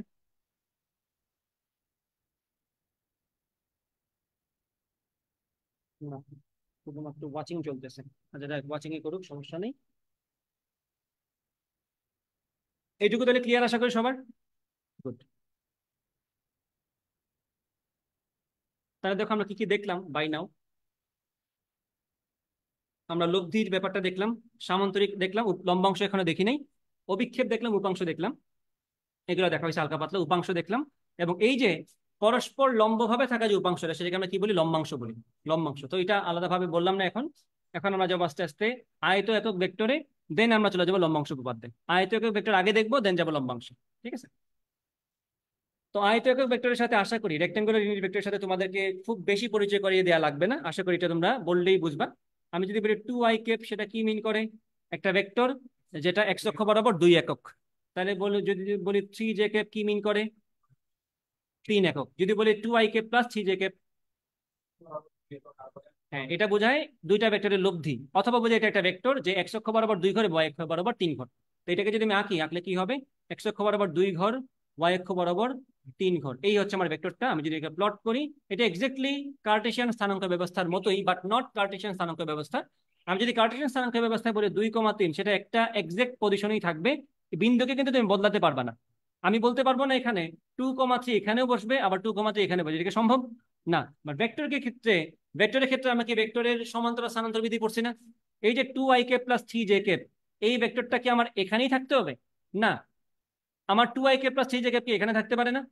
কেন? আমার ভেক্টরের উদ্দেশ্য কি প্রকাশ করা? মান এবং দিক প্রকাশ করা। সে যতক্ষণ পর্যন্ত মান √2² + 3² দিচ্ছে এবং দিক যতক্ষণ পর্যন্ত tan−3/2 দিচ্ছে, সে কি সেম ভেক্টর না? এটাও 2ik+3j হতে পারে, এটাও 2ik+3j হতে পারে। এটা বললাম পার্থক্যটা, যাতে তোমরা একদম প্রপারলি ম্যাচ না করে ফেলো, বাট বোঝার সুবিধাতে ঠিক আছে। কার্টেশিয়ান স্থানাঙ্ক ব্যবস্থার সাথে এই i-j দিয়ে প্রকাশটা একদম মিলে যায়, ওই হিসাবে বলতে পারো, বাট এক্স্যাক্টলি সেম না। 2 3 এক্স্যাক্টলি এই পয়েন্টটা, আর কোনো পয়েন্টকে তুমি 2 3 বলতে পারবা না যতক্ষণ পর্যন্ত তুমি এটাকে মূল বিন্দু বলতেছো। ঠিক আছে? আচ্ছা, তো বললাম 2ik+3j এটা। এখন এখান থেকে পরবর্তী প্রশ্ন আসবে, 2ik+3j যদি এটা হয়, তাহলে এটার মানটা কত? এটা তো সিমিলার, পিথাগোরাস দিয়ে বলে ফেলা যায়। এটা কতটুকু? 2 ঘর। এটা কতটুকু? 3 ঘর। তাহলে এটাই কি তার লব্ধি না? 2 ঘর গেলাম এক্স অক্ষ বরাবর, 3 ঘর গেলাম ওয়াই অক্ষ বরাবর, তাহলে গেছি কতটুকু লব্ধিটা? এইটুকু। এটার পরিমাণ কি হবে? √t² + 3², 9 আর 4 হচ্ছে 13। কোনটা কি হবে? থিটা সমান কি হবে? থিটা সমান হবে tan−3/2। কারো কোনো আপত্তি আছে? রাকিব, বোঝা গেছে? আচ্ছা, এটুকু তো ক্লিয়ার। এখন যদি আমি এটাকে একটু লম্বা করে ফেলি, আমি বললাম এখন ভেক্টরটা হচ্ছে 2ik+3j+4k। সেক্ষেত্রে এটার যদি বলি এ ভেক্টর, সেক্ষেত্রে এ ভেক্টরের মানটা কি হবে? √2² + 3² + 4², তাহলে যা আসে তাই। এখন যদি বলি কোনটা কত, কি বলবা? এখন তো ওয়াই আর এক্স না, এখন তো XYZ। এখন যদি বলি কোনটা কত, তাহলে এখন কোন বলার ক্ষেত্রে তোমাকে আমার বলা লাগবে কোন অক্ষের সাথে কোন। এখানেও বলা লাগতে পারে, এখানে এটা এতটা অবভিয়াস যে আমরা কাউকে বলিও না, যে যেটার সাথে মন চায় বের করে বসে থাকে, বলে এক্স অক্ষের সাথে কোন এটা, না হয় 90 থেকে এটা বাদ দিয়ে বলে ওয়াই এর সাথে কোন এটা। বাট এখানে যদি ভেক্টর আমার 3 অক্ষ বরাবরই আছে, তাহলে এখানে বলতে হবে আমাকে কোন অক্ষের সাথে কোনটা তুমি চাচ্ছ। এবং সেই ব্যাপারটাকেই বলা হয় কি? দিক cosine. cos θ x, cos θ y, cos θ z। আমরা এখন তাহলে এটাকে একটু প্লট করি, তারপর বোঝার চেষ্টা করব এটা আসলে আমরা কি মিন করতেছি। এখানে খেয়াল করবা, আমি বললাম এটা হচ্ছে আমার এক্স অক্ষ, এটা হচ্ছে আমার ওয়াই অক্ষ। ওয়াই অক্ষ এদিকে না দিয়ে এদিকে দিয়ে আমার বোঝাতে সুবিধা হবে তোমাদেরকে। এটা হচ্ছে এক্স অক্ষ, এটা হচ্ছে এক্স অক্ষ, এটা হচ্ছে আমাদের ওয়াই অক্ষ, এবং এটা হচ্ছে আমাদের জেড অক্ষ। তা আমি বললাম এক্স অক্ষ বরাবর 2 ঘর, ওয়াই অক্ষ বরাবর 3 ঘরে, যে এক্স অক্ষ বরাবর 2 ঘর আসলাম, ওয়াই অক্ষ বরাবর 3 ঘর গেলাম, দেন জেড অক্ষ বরাবর কয় ঘর বলছি এখানে আমি? 2 3 4 ঘর। তাহলে 4 ঘর যাই। আমি বললাম এখানে 1 ঘর, 2 ঘর, সরি 1 ঘর, 2 ঘর, 3 ঘর, 4 ঘর। তো এই যে 4 ঘর আমি উঠলাম এখানে, এই যে এখানে 4 ঘর উঠলাম। 2 ঘর, 3 ঘর, 4 ঘর, এই কি আমার পজিশন না? এই হচ্ছে আমার ভেক্টরটা। ভেক্টরটাকে একটু দেখাই দিই এখানে। ভেক্টর হচ্ছে আমাদের এটা, এই হচ্ছে আমার ভেক্টরটা। এক্স অক্ষ বরাবর 2 ঘর, ওয়াই অক্ষ বরাবর 3 ঘর, জেড অক্ষ বরাবর 4 ঘর গিয়ে আমার এই হচ্ছে ভেক্টরটা। এখন তোমাকে বলা হলো এই ভেক্টরের এক্স অক্ষের সাথে কোণ কত, ওয়াই অক্ষের সাথে কোণ কত, এবং জেড অক্ষের সাথে কোণ কত। এখন একটু ভালো করে খেয়াল করে ব্যাপারটা। আমি যদি বলি আমার এ ভেক্টরটা হচ্ছে, আমি যদি বলি আমার এ ভেক্টরটা হচ্ছে 2i+3j+4k। একটু কমন সেন্স, বীজগাণিতিক ভাবে চিন্তা করো। আমরা উপাংশের সূত্র কি পড়ছিলাম মাত্র একটু আগে? উপাংশ বলতে আমরা কি বলছিলাম একটু আগে? যার উপাংশ তার মান, যার দিকে উপাংশ তার সাথে উৎপন্ন কোণের কস। লাইনটা মনে আছে কিনা একবার বলো মুখে, বলো।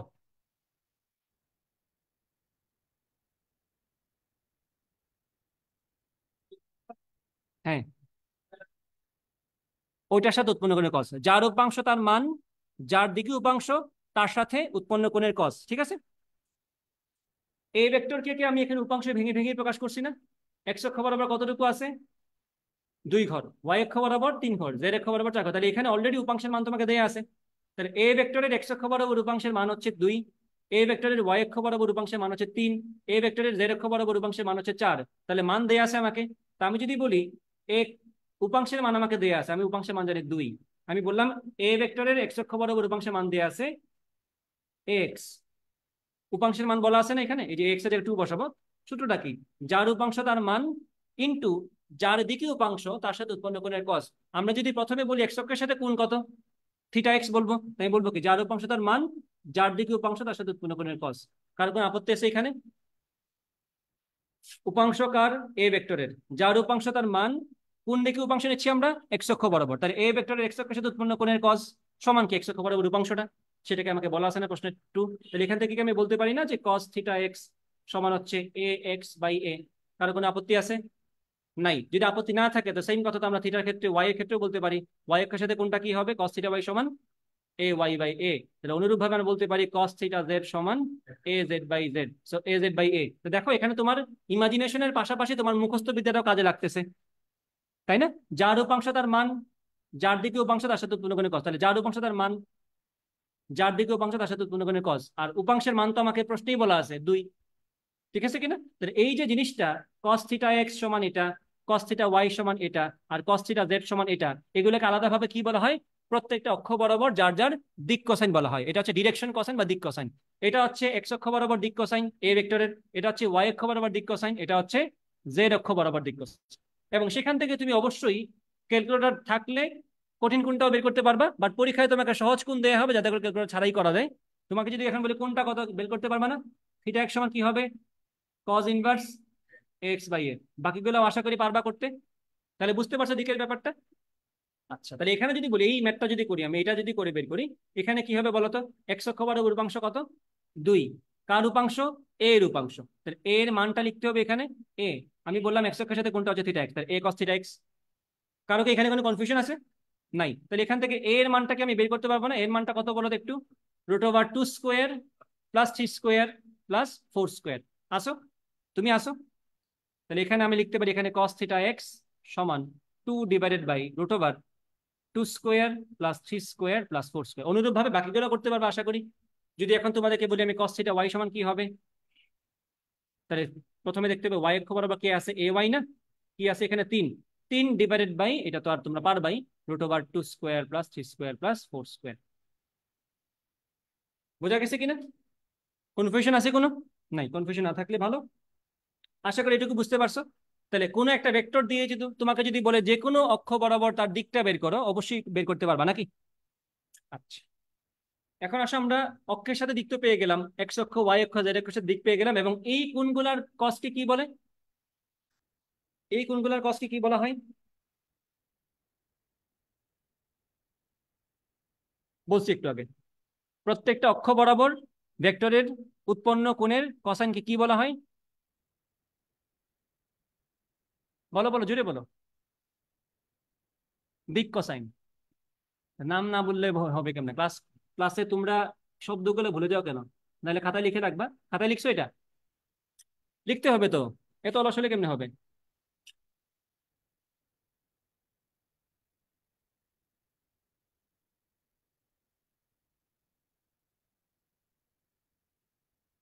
ঠিক আছে কিনা?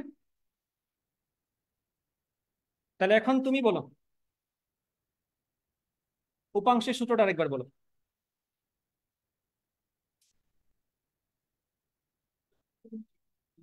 উপাংশের মানের সূত্র একটা, শুধু আজকে ক্লাসের শুরুতে যে লিখলাম ওইটা, ওইটা বলবা। হম, যেভাবে আমি বলছি সেভাবে বলবা। মুখস্থ বিদ্যা খুবই ইম্পর্টেন্ট, সেটা তোমরা ফিজিক্সে এসে ভুলে যাও। যেভাবে বলছে সেভাবে বলবা। পারো? লিখো নেই খাতায়? তাহলে খাতা দেখে বলো। দেখো কি লিখছো, দেখো।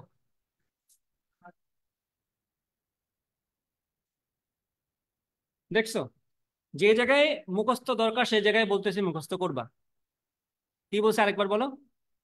যার উপাংশ তার মান, যার দিকে উপাংশ তার সাথে উৎপন্ন কোণের কস। তো এটা মুখস্থ করতে আমার কঠিন কি আছে? এটা তো বায়োলজি না, সহজ জিনিস।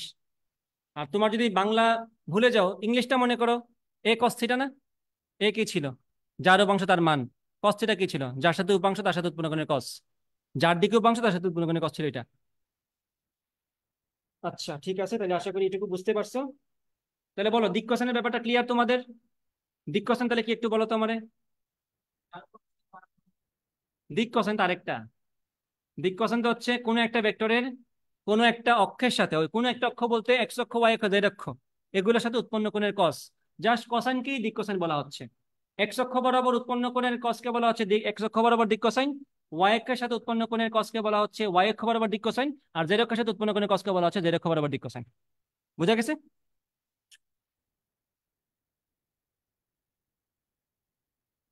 ওকে, এইটুকু আশা করি ক্লিয়ার।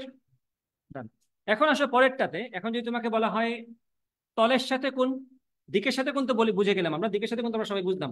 এখন যদি বলি আমি তলের সাথে কোণ কত, ধরো আমি বললাম তোমাকে এই আমার এক্স অক্ষ না, এটা হচ্ছে আমার এক্স অক্ষ, এটা হচ্ছে আমাদের ওয়াই অক্ষ, এটা হচ্ছে আমাদের জেড অক্ষ। দিকের সাথে কোণ তো আমি জাস্ট কনসেপ্ট দিয়ে বোঝাই দিছি, আমি কিন্তু তোমাদেরকে ইমাজিন করাই নেই, বাই দাবে খেয়াল করবা। আমি জাস্ট বলছি উপাংশের সূত্র কি, যার উপাংশ তার মান, যার সাথে উৎপন্ন কোণ তার সাথে উৎপন্ন কস, এইভাবে করাই দিছি। বাট তলের সাথে যখন কোণ বলবো খেয়াল করবো ব্যাপারটা। আমি বললাম এক্স অক্ষ বরাবর 2 ঘর, ওয়াই অক্ষ বরাবর 3 ঘর, জেড অক্ষ বরাবর 1 2 3 4 ঘর। এই যে আমি গেলাম এক্স অক্ষ বরাবর 2 ঘর, গেলাম এক্স অক্ষ বরাবর 2 ঘর, ওয়াই অক্ষ বরাবর 3 ঘর, জেড অক্ষ বরাবর 4 ঘর। এখন তোমাদেরকে আমি বললাম এই যে ভেক্টরটা, এই ভেক্টরের এক্স ওয়াই তলের সাথে কোণ কত, এক্স ওয়াই তলের সাথে কোণ কত। এক্স ওয়াই তল কোন তল বুঝতে পারতেছো? এটা হচ্ছে এক্স অক্ষ, এটা হচ্ছে ওয়াই অক্ষ, তাহলে এক্স ওয়াই তল কি এটা না? এটা আমার এক্স ওয়াই তল। এটা কি আমার জেড অক্ষ না? তাহলে এটা কোন তল হবে বলো তো? এটা কোন তল হবে? ওয়াই জেড তল। তাহলে এটা কোন তল হবে? এটা কোন কোন অক্ষকে নিচে বলো তো? এক্স ওয়াই তো এটা, এটা হচ্ছে জেড এক্স, এই যে এক্স ওয়াই, ওয়াই জেড, আর এটা তো বাকি থাকে জেড এক্স, তাই না? ওকে। এখন তল তো টোটাল 3টা আছে, একটা হচ্ছে এটাকে ফ্লোর বলতে পারো, এটা হচ্ছে একটা দেয়াল, এটা হচ্ছে আরেকটা দেয়াল। এখন তোমাকে জিজ্ঞেস করা হলো যে এই যে ভেক্টরটা আমাদের বের হলো মাত্র, এই যে ভেক্টরটা, এই ভেক্টরটা এক্স ওয়াই তলের সাথে কত কোণ তৈরি করছে, কিভাবে বের করবা? তলের সাথে কোণ কিন্তু মানে হচ্ছে ব্যাপারটা একটু তোমাদেরকে আমি বুঝাই ভেঙে, খেয়াল করবা। আমি এখান থেকে তোমাদের দেখাই দিই এটা।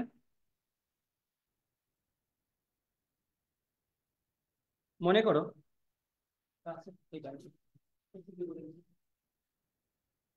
আশা করি দেখা যায় এটা, কি দেখাই দিই এখানে আমি, এই যে এটা হচ্ছে আমাদের তল একটা, ঠিক আছে? তো আমি যদি একটু এঁকে দেখাই, দেখাইলে ভালোই তো। আচ্ছা সমস্যা নেই। মনে করো এই হচ্ছে আমার এক্স ওয়াই তল, এটা হচ্ছে মনে করো এক্স অক্ষ, এটা মনে করো আমার ওয়াই অক্ষ। একটা ভেক্টর আছে এইভাবে, আশা করি বোঝা যায় ভেক্টরটা কিভাবে আছে, সবভাবে আশা করি বোঝা যাচ্ছে কিভাবে আছে ভেক্টরটা। এই ভেক্টরের এই তলের সাথে কোণ আমাকে বের করতে হবে। এই তলের সাথে কোণ বের করতে গিয়ে আমার কি লাগবে একটু বলো তো? এটাকে একটা হাইটে আছে না, এই হাইটটা আমি বের করে ফেলতে যদি পারি, আর এই যে এটার একটু পিছন দিক যেখানে লাগানো সেখান থেকে এইখানে যে লম্ব টানলাম সেই পর্যন্ত দূরত্বটা পেয়ে গেলে আমার কি কাজ হয়ে যাবে না? আমি যদি মার্কার দিয়ে দেখাই তোমাদেরকে, ব্যাপারটা ইজিয়ার হবে। বাস, দেখাচ্ছি। কাগজ আছে এক্সট্রা কারো কাছে? কাগজ না, লাগবে না, আমার কাছে আছে। হুম, কাগজ আছে এখানে। এই যে এটা হচ্ছে মনে করো আমার এক্স ওয়াই তল। আমি এটাকে মনে করে বললাম জাস্ট বোঝার সুবিধার্থে, আমরা এই যে এটাকে বললাম মনে করে আমি এক্স অক্ষ, ঠিক আছে? এটাকে বললাম আমি এক্স অক্ষ, আর এটাকে বললাম আমি মনে করো ওয়াই অক্ষ। এই যে এটা হচ্ছে আমাদের এক্স অক্ষ, আর এটা হচ্ছে মনে করো আমি বললাম ওয়াই অক্ষ। এক্স অক্ষ ওয়াই অক্ষ তো দেখা যায় আশা করি। এখন উল্টা ভাবে লিখে ফেলছি মনে হয়। আচ্ছা আমি এটা এটা এদিকে করে ফেলি, না একদিকে বুঝলেই হয়েছে, সমস্যা নেই, এটা কোনো ব্যাপার না। এটা হচ্ছে এক্স অক্ষ, এটা হচ্ছে ওয়াই অক্ষ। এখন একটা ভেক্টর আছে এইভাবে কোনাকুনি, এভাবে আছে কোনাকুনি। এখন সেই ক্ষেত্রে আমি যদি এই কোণটা বের করতে চাই না, এই দেখো তো, আমি যদি এই কোণটা বের করতে চাই, এই তলের সাথে কোণটাকে এটা না, তলের সাথে কোণটা এটা, আমি যদি এই কোণ বের করতে চাই আমার কি লাগবে? একটা লম্ব টানা লাগবে এখান থেকে এখানে, এই যে দেখো লম্ব টানলাম এবং তার ছায়া দেখা যাচ্ছে আশা করি এখানে, লম্ব টানলাম। এই লম্বের দৈর্ঘ্যটা আমি যদি পেয়ে যাই সামহাও, এই যে লম্ব যতটুকু হয়েছে তার হাইটটা, এই লম্বের দৈর্ঘ্যটা আমি যদি পেয়ে যাই, আর এইখান থেকে একটা কলম দাও তো আমারে, আমি যদি এই যে এইখান থেকে একটা লেখা টেনে দিই, এই হচ্ছে আমার কাহিনী না? দেখো তো একটু ভালো করে খেয়াল করে দেখো তো, তাহলে কি আমার একটা খাড়া সমকোণী ত্রিভুজ পেয়ে গেলাম না আমরা এখানে? খাড়া সমকোণী ত্রিভুজ, দেখো তো দাঁড়াই আছে একটা সেট স্কোয়ারের মতো দাঁড়ানো একটা ত্রিভুজ। এই ত্রিভুজের এই গোলাপি রঙের অংশটা হচ্ছে লম্ব, আর ভূমিটা কোনটা? এইটুকু, যেটা আমি পরে একে দেখাবো এটা আসলে কতটুকু বোঝাই। এটা হচ্ছে আমার ভূমি, এটা হচ্ছে আমার লম্ব। অতিভুজ কোনটা? এটা। তাহলে এই ক্ষেত্রে এই কোণটাই কি আমার বের করতে হবে না? এই কোণটা বের করতে হলে আমি লম্ব জানি, আমি লম্ব মনে করে জানি, এবং আমার ভূমিটা যদি জানা থাকে, লম্ব আর ভূমি থেকে আমি কি নিয়ে কাজ করতে পারি? টেন থিটা নিয়ে কাজ করতে। তাহলে আমি যদি এই কোণটাকে আমি কি বলছি এই ভেক্টরের ক্ষেত্রে? এক্স ওয়াই তলের সাথে উৎপন্ন কোণ। এক্স ওয়াই তলের সাথে উৎপন্ন কোণ হচ্ছে এটা, যেখানে এই তলের এগেনস্টে যে বাহুটা আছে সেটা হচ্ছে আমার লম্ব, এবং তার সাথে লম্বটাকে আমি বলতেছি ভূমি। লম্ব আর ভূমি যদি আমি পেয়ে যাই, তাহলে আমি টেন থিটা এক্স ওয়াই দিয়ে থিটা এক্স ওয়াই এর মানটা বের করতে ফেলতে পারবো। ভিজুয়ালটা বুঝতে পারছো আশা করি? আচ্ছা, ভিজুয়ালটা বুঝতে পারলেই হয়েছে, বাকিটা আমি তোমাদেরকে বাকিটা আমি চিত্র এঁকে দেখাচ্ছি।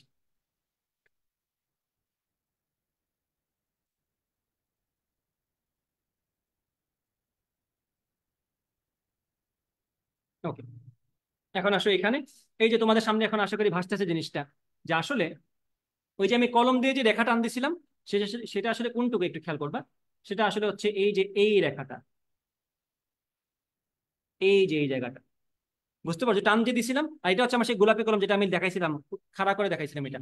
এখন আমার তলের সাথে কোনটা আসলে কোনটা, এই যে দেখো, এই হচ্ছে আমার সেই কোনটা, এটা হচ্ছে সেই এটা হচ্ছে সেই আমার তলের সাথে কোণ থিটা এক্স ওয়াই। এটা কি এক্স ওয়াই তল না?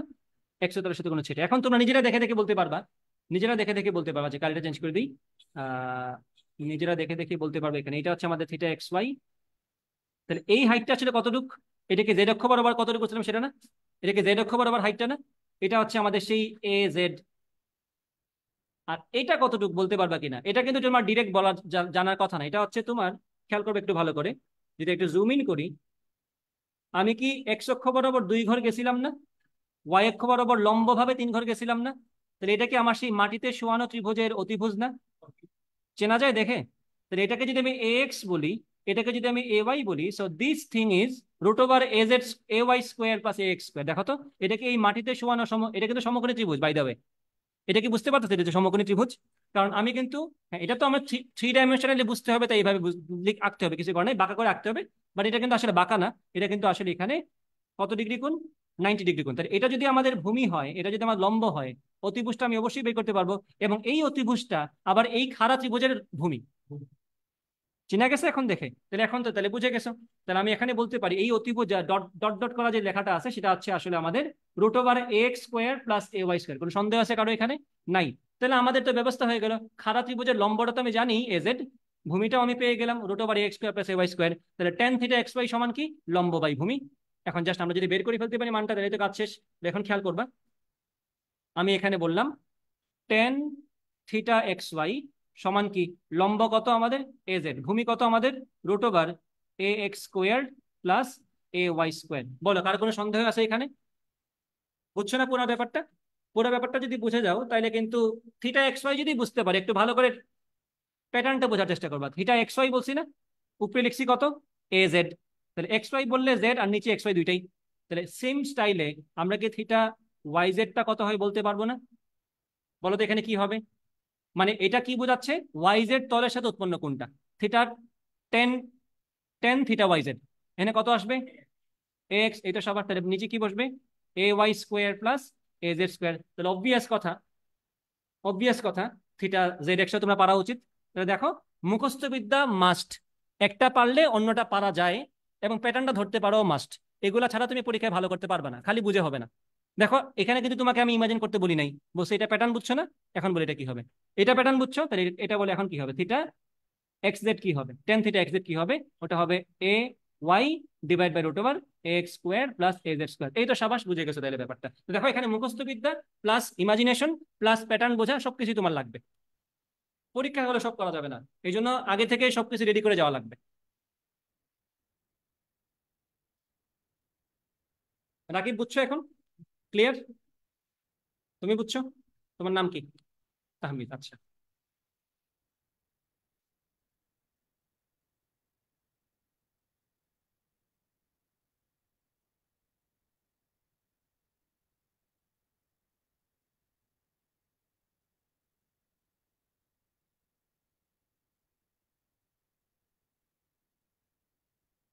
যারা জুমে আসো, ক্লিয়ারলি বুঝতে পারছো আশা করি। তো দেখিনি, দাঁড়াও। হ্যাঁ, বুঝতে পারছি। নাইস। তাহলে তলের সাথে কোণ আমরা বুঝে গেলাম। আমরা তাহলে অনেকগুলো কোণের ব্যাপার দেখলাম। ভেক্টরের সাথে ভেক্টরের কোণ তো আমরা ধরে নিচ্ছি আগে থেকে পারি, এ ডট বি সমান এবি কস থিটা থেকে আমরা বের করতে পারতাম আগে থেকেই, সো এখানে আমি কোনো ক্রেডিট নিচ্ছি না। ভেক্টরের সাথে কোন একটা অক্ষের কোণ, সেটা আশা করি বুঝতে পারছো। কস থিটা এক্স এর হিসাব নিকাশ এগুলো বুঝতে পারছো, এবং ভেক্টরের সাথে তলের কোণটাও আশা করি বুঝতে পারছো। বাসায় গিয়ে আরেকবার দেখবা, তাহলে ক্লিয়ারলি বুঝতে পারবা আরেকবার। ঠিক আছে? আচ্ছা, তাহলে আমরা এখন আবার যদি যাই আমাদের প্রথম পাতায়, এই যে আমরা এখন, এই যে কোথায় জানি লিখছিলাম এটা, এই যে এটা আমাদের হয়ে গেল। তাহলে এখন কোণগুলা শেষ, ভেক্টরের সাথে ভেক্টরের কোণ A dot B by AB cos theta, A dot B সমান এবি কস থিটা থেকে হয়ে গেল এটা। ভেক্টরের সাথে অক্ষের কোণ হয়ে গেল, ভেক্টরের সাথে তলের কোণ হয়ে গেল। এইটুকু আশা করি ক্লিয়ার তোমাদের। এখন আসলে আমরা পরের অংশে যাই। আই কে জে কে দিয়ে তো কাজ বাকি আছে এখনো। ওকে, এখন আমরা যদি যাই, ধরো তোমাকে বলা হলো একটা ভেক্টর এ, সেটা সমান কি? ধরো বললাম 2i plus 3j plus 4k।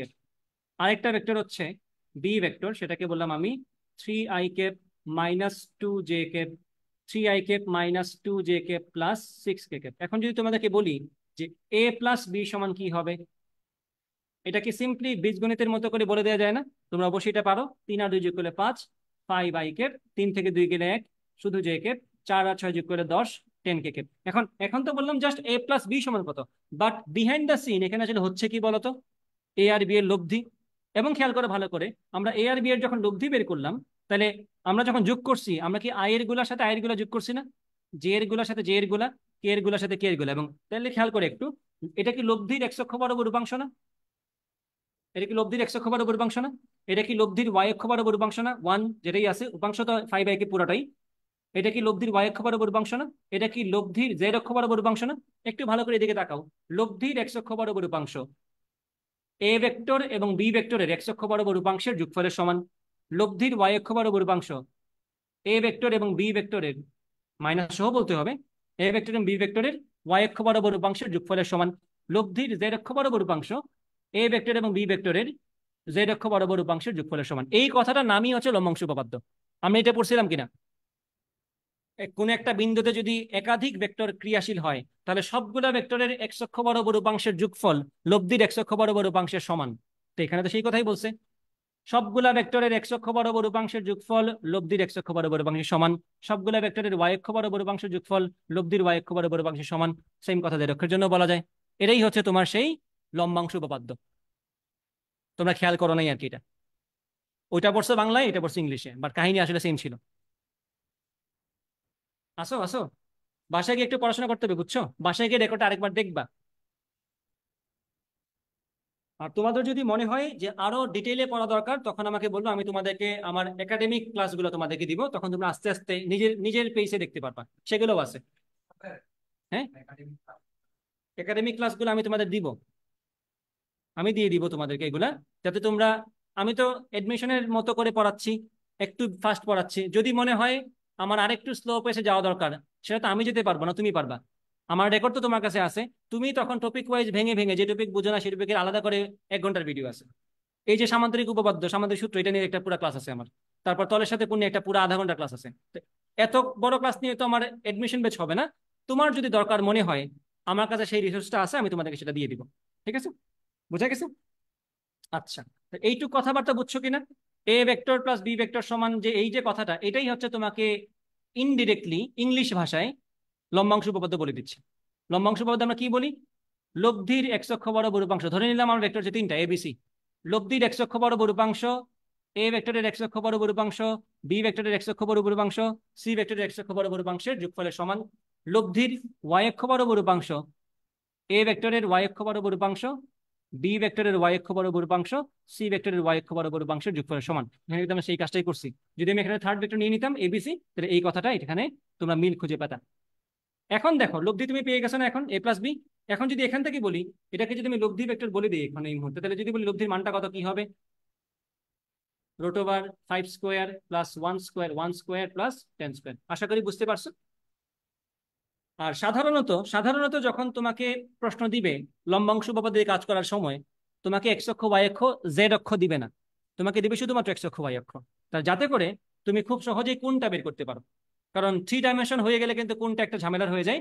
এমসিকিউতে সাধারণত তিন ডাইমেনশন দিবে না, 2 ডাইমেনশন দিবে। সেক্ষেত্রে তোমার আনসারটা, ধরো আমি জাস্ট এইটুকু অংশ বাদ দিয়ে দিলাম, মনে করো আমি এইটুকু অংশ হিসাব থেকে আপাতত বাদ দিয়ে দিলাম, বললাম এটা নাই, তাহলে এটা নাই। আনসার কি আসছে তাহলে?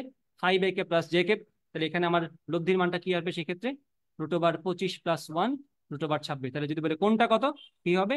tan−1 RY/RX। বুঝছো কিনা? এটা কিন্তু আমার RX, এটা কিন্তু লব্ধির এক্স অক্ষ বরাবর উপাংশ, এটা কিন্তু লব্ধির ওয়াই অক্ষ বরাবর উপাংশ। তাহলে আমি যদি বলি এখন tan−1, আচ্ছা এটা বুঝাই দিই তোমাদেরকে। এটা আমি, ধরো সবগুলা ভেক্টরের এক্স অক্ষ বরাবর উপাংশ যোগ করে আমি কি পাচ্ছি? লব্ধির এক্স অক্ষ বরাবর উপাংশ। তাহলে লব্ধির এক্স অক্ষ বরাবর উপাংশ আমি পেয়ে গেলাম, সেটা কত? RX।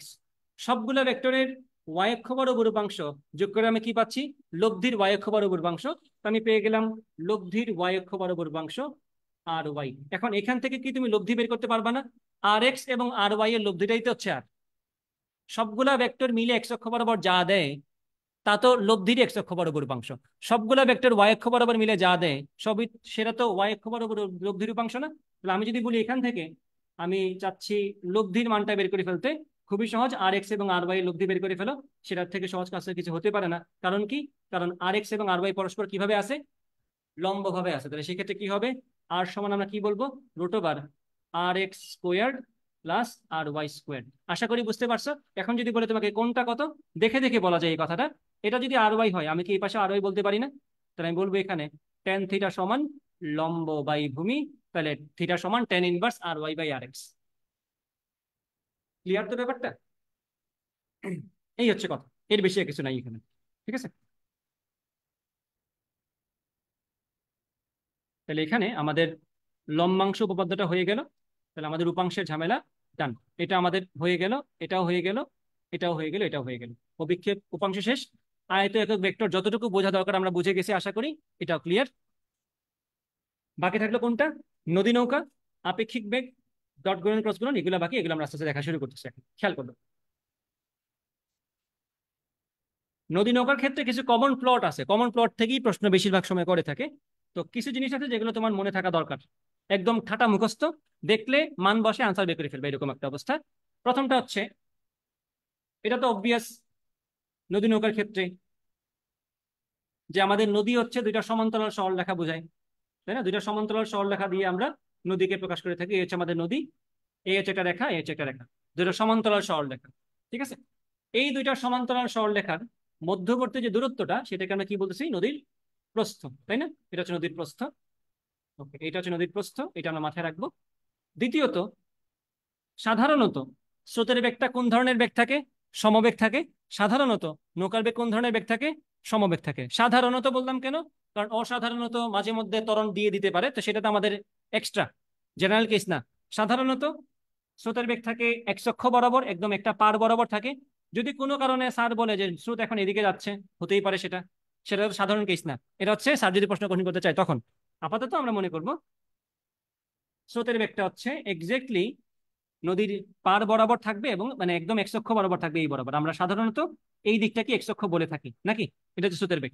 এবং আনলাইক টেক্সট বুকস, আমরা এখানে কি করব, বা আনলাইক এনি আদার পাবলিকেশন, আমরা এখানে স্রোতের বেগের মান কত দিব? পি দিব। যদিও বইয়ে এটাকে ইউ দেয়া হয়েছে, আমরা পি দিব, কারণ আমরা সূত্র মুখস্থ করছি পি কিউ দিয়ে। ওকে, এটা হচ্ছে পি, এটা হচ্ছে নৌকার বেগ কিউ, এটাকে আমরা প্রকাশ করবো কিউ দ্বারা। এবং নৌকা স্রোতের সাথে আলফা কোণে যাত্রা করছে। এই হচ্ছে আমার কমন প্লট, এইসবই বলা থাকবে। এখন নদী পার করতে যে প্রয়োজনীয় সময়টা, নদী চালানো, নৌকা চালানোর মূল উদ্দেশ্য তো এটাই, নদী পার করা। আর আদান শেষ হোক, আদান শেষ করে বলতেছি তারা, আদান শেষই করে বলছি।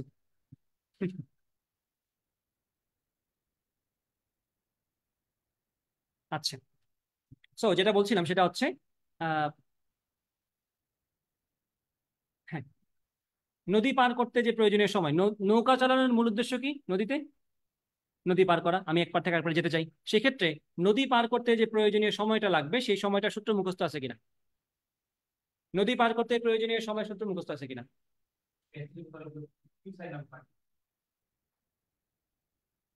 হ্যাঁ, ঠিক আছে। এস কেন বলছো? নদীর প্রস্থ কত? ডি না? সূত্রটা মুখস্থ রাখবা, আমি সূত্রটা করে দিব, সমস্যা নেই। নদী পার করতে প্রয়োজনীয় সময় যেটা লিখে রাখবা, নদী পার করার সময়, নদী পার করার সময় কতটুকু সেটা? টি সমান D divided by Q sine alpha. T সমান D divided by Q sine alpha. এটা হচ্ছে নদী পার করতে প্রয়োজনীয় সময়।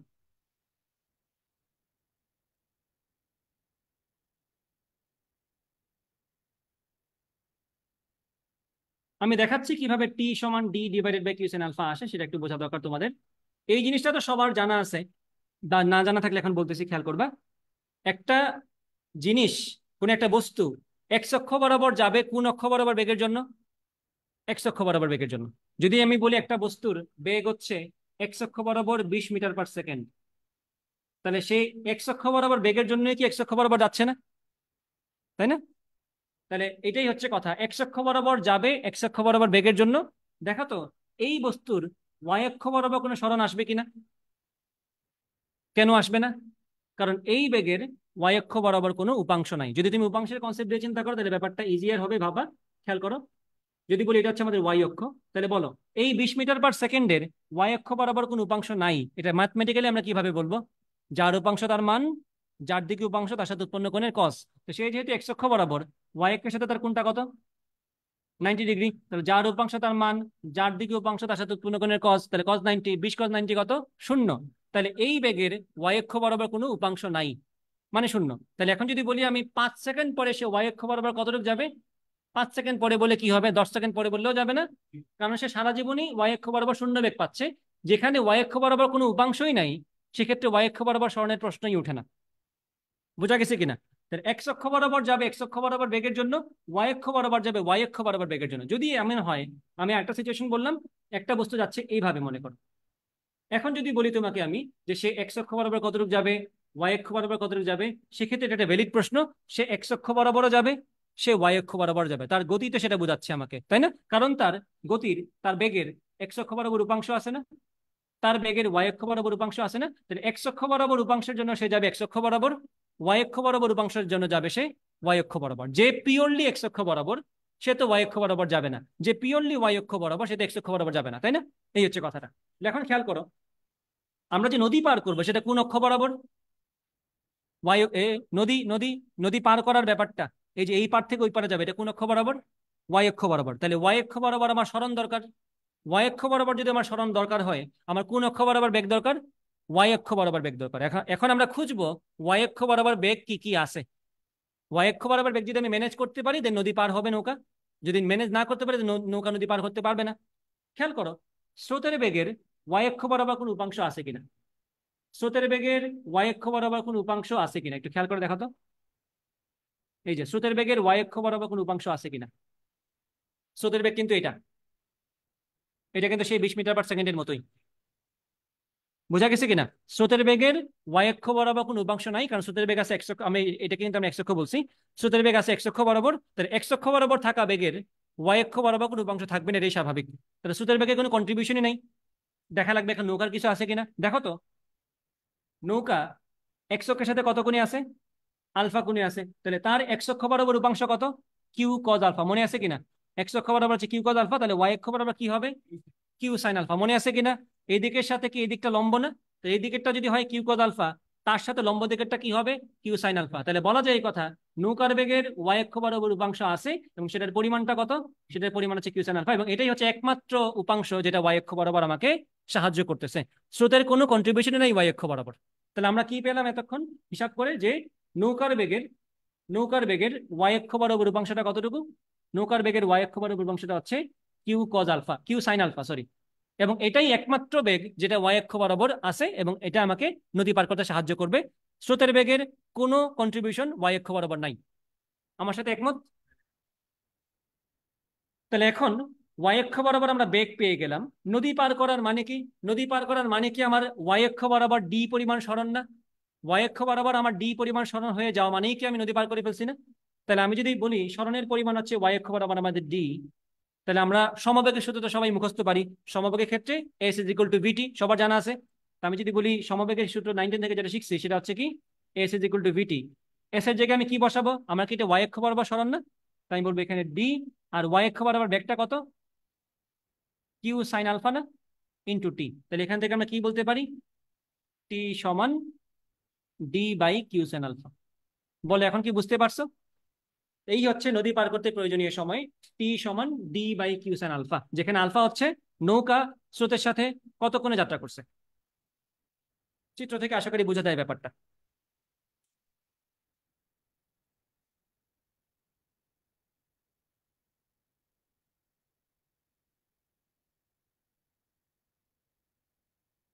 হুম, ঠিক আছে কিনা? লেখা হয়েছে এটুকু? আচ্ছা, তাহলে এখান থেকে আরেকটা প্রশ্ন আসবে, সেটা হচ্ছে এই যে সময়ের রাশিমালা আমরা বের করলাম, প্রমাণও করলাম, ছোটখাটো ভাবে প্রমাণও করে ফেললাম। এখন প্রশ্ন আসতে পারে, সর্বনিম্ন সময়ে নদী পার করার জন্য কোন দিকে যাত্রা করতে হবে? আমরা যাচ্ছি সময়টা সব থেকে কম লাগুক, এই সব সিচুয়েশন ঠিক রেখে আমি সব থেকে কম সময়ের মধ্যে নদী পার করতে চাই। সব থেকে কম সময় নদী পার করার জন্য আমার দেখতে হবে সময়টা মিনিমাম লাগবে, এবং সেটা রাশিমালা আছে একটা ভগ্নাংশ। ভগ্নাংশের মান মিনিমাম কখন হয়? ভগ্নাংশের মান মিনিমাম কখন হয়? ম্যাথমেটিক্স দিয়েও কথা বলতে হবে। ভগ্নাংশের মান মিনিমাম হয় তখন যখন লব হয় মিনিমাম, না হয় হর হয় ম্যাক্সিমাম। এখানে লব মিনিমাম করার কোনো ব্যাপার নাই, কারণ এখানে নদীর প্রস্থ আমি হাত দিতে পারবো না, নদীর প্রস্থ ফিক্স যা আছে তা। নৌকার বেগে আমি হাত দিতে পারবো না, যা আছে তা। আমি হাত দিতে পারবো শুধুমাত্র কোথায়? সাইনের মধ্যে বা আলফার মধ্যে। তাহলে এখন বলতে হবে আমাদের সাইন আলফার মান কি ম্যাক্সিমাম? সাইন আলফার মান ম্যাক্সিমাম কত? সাইন আলফার মান ম্যাক্সিমাম কত? আলফার মান না, সাইন আলফার মান। সাইন আলফার রেঞ্জটা একটু বলো তো আমারে, সাইন আলফার রেঞ্জটা কি? -1 থেকে +1 না? তো সাইন আলফার ম্যাক্সিমাম মান কত? 1। সাইন আলফার মান যদি 1 হয়, সেটাই তো সর্বোচ্চ মান সাইন আলফার। তাহলে সেটাই তো সর্বোচ্চ সংখ্যক মান পসিবল নিচে বসার জন্য। তাহলে সেক্ষেত্রে আমার নিচে সর্বোচ্চ মান কত আসতেছে? সেক্ষেত্রে কি হরটা সর্বোচ্চ না? কিউয়ে তো আমি হাত দিতে পারতেছি না। তাহলে আমার হরের মান সর্বোচ্চ হওয়ার জন্য সাইন আলফার মানটাই ম্যাক্সিমাম হতে হবে। সাইন আলফার মান ম্যাক্সিমাম কত? 1। তাহলে আমার নিচে হরের মান ম্যাক্সিমাম কত হবে? কিউ।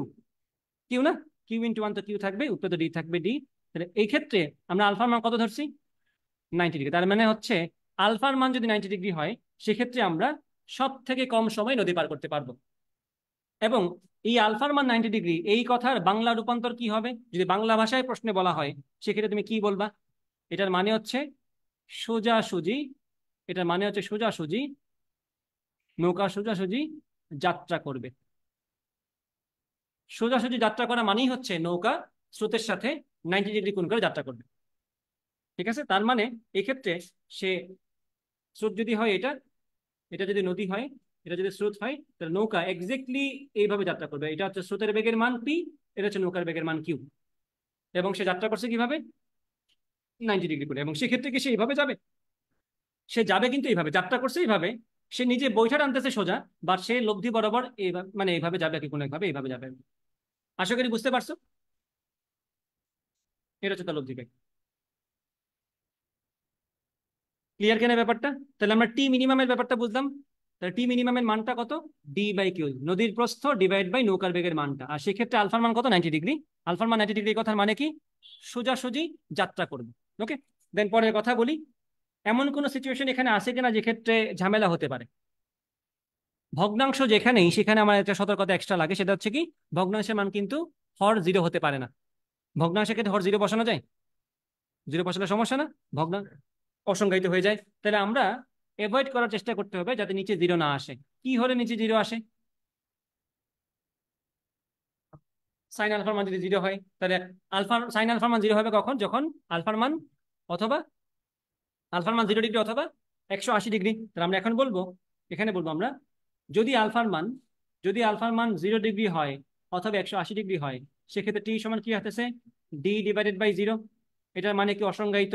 এই অসংজ্ঞায়িত এই কথার মানে কি বাংলা ভাষায় বললে?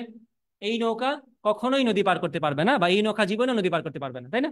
তাহলে নৌকা কখনোই, এটার মিনিং তো এটাই নাকি?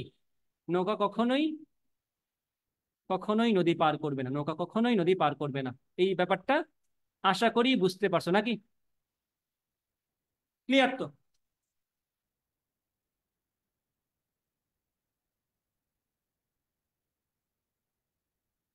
আচ্ছা, একজন আনসার হচ্ছে 90 ডিগ্রি। হ্যাঁ ঠিক আছে তোমার। ওকে,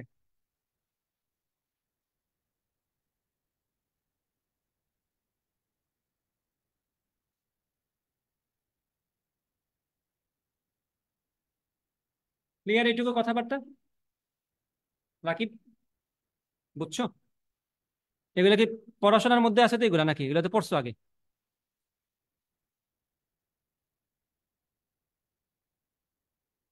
কোনো কিছু যদি মনে হয় যে কম পড়া হয়েছে, ক্লাস থেকে ক্লিয়ার হয় নাই, সাথে সাথে আমারে বলবা, আমি ওইটার বড় ভিডিও দিয়ে দিব, দেখে ফেলবা। এইটুকু তাহলে ক্লিয়ার তোমাদের? এখন দেখো পরের টপিক, সেটা হচ্ছে আমরা এখন ঠিক বিপরীত বিন্দুতে পৌঁছাতে চাই। ঠিক বিপরীত বিন্দুতে, এগুলো আশা করি চিনো সবাই। ঠিক বিপরীত বিন্দুতে পৌঁছানো, এটাকে আরেকভাবে বলা হয় সোজাসুজি নদী পার করা। মাথায় রাখবা, সোজাসুজি শব্দটা কিন্তু এটাকে ব্যবহার করছি, তখন বলছিলাম কি সোজাসুজি যাত্রা করবে, আর এখানে কি বলছে সোজাসুজি নদী পার করবে, দুইটা কিন্তু সেম কথা না। অথবা এখানে একটা টার্ম কি হতে পারে, সর্বনিম্ন সরণে নদী পার করা, তাই না? সর্বনিম্ন সরণে নদী পার করা, নদী পার করা, এই সব কথাবার্তা একটার ছাড়া মানে একটার জায়গায় একটা আসতে পারে আর কি। ঠিক বিপরীত বিন্দুতে পৌঁছানোর কথা বলতে পারে, সোজাসুজি নদী পার করার কথাও বলতে পারে, সর্বনিম্ন সরণে নদী পার করার কথাও বলতে পারে, সবগুলাই আসলে সেম কথা বোঝায়। ঠিক আছে, আসো এখানে আসি। এটা তো তোমাদের এইচএসসি তে সিকিউর জন্য একটা ইম্পর্টেন্ট টপিক ছিল, সো এটা তোমাদের মোটামুটি মুখস্থ পারার কথা, নদী নৌকার পার্টটা, তাই না? সেই হচ্ছে আমার নদী, এখান থেকে আমার নৌকা নিয়ে যাত্রা করবো। আমি মনে করি এই বিন্দু থেকে আমি যাত্রা করলাম, আমার টার্গেট এখন কোথায় পৌঁছানো, exactly opposite point. Exactly opposite point কোনটা, এই যে এক্স্যাক্টলি অপোজিট পয়েন্ট হচ্ছে এটা। আমার টার্গেট হচ্ছে এখন এখানে পৌঁছানো। আমি চাচ্ছি এখন এ থেকে যাত্রা করলাম, আমি এখন যাচ্ছি বি তে পৌঁছাবো। বাট এখন স্রোতের বেগ তো এটা, পি তো এটা। আমি যদি এখন যাত্রা করি এইভাবে, আমি কি এখানে পৌঁছাবো? না, আমার যাত্রা করা লাগবে একটু এইদিকে। এদিকে যাত্রা করলে কি হবে, আমি চলে যাবো আরো ওইদিকে, এইখানে তো পৌঁছানো হবে না। তাহলে বুঝতে হচ্ছে এটা কমন সেন্সের ব্যাপার যে আমার এখানে যাত্রা করতে হবে কিভাবে, একটু দূরে সরে গিয়ে যাত্রা করতে হবে, অর্থাৎ স্থূলকোণে যাত্রা করতে হবে। এটা আমাদের আগে থেকেই বুঝে রাখা উচিত, আমাদের যাত্রা করতে হবে কিভাবে, স্থূলকোণে। ঠিক আছে, তাহলে মনে করে বললাম এটা হচ্ছে আমার নৌকার বেগ কিউ, এই হচ্ছে আমার কোণটা আলফা। এবং সেখান থেকে তোমাদের প্রায় সবার মুখস্থ থাকার কথা, ঠিক বিপরীত বিন্দুতে পৌঁছানোর জন্য কজ আলফার মানটা কত থাকে, minus P divided by K. Minus half দিকে আসছে, মাইনাস হাফ তো হচ্ছে একটা বিশেষ কেস, যখন নৌকার বেগ স্রোতের বেগে ডাবল হয় সেক্ষেত্রে। মূল সূত্র কোনটা মনে আছে এটা? মাথায় হাত দিয়ে বলো তো এটা মনে আছে কিনা, হইলে আমি পড়াবো না। কজ আলফা সমান মাইনাস পি বাই কিউ, এটা মনে আছে কিনা নাকি ভুলে গেছো? তাহলে আমি পড়াই দিই এটা।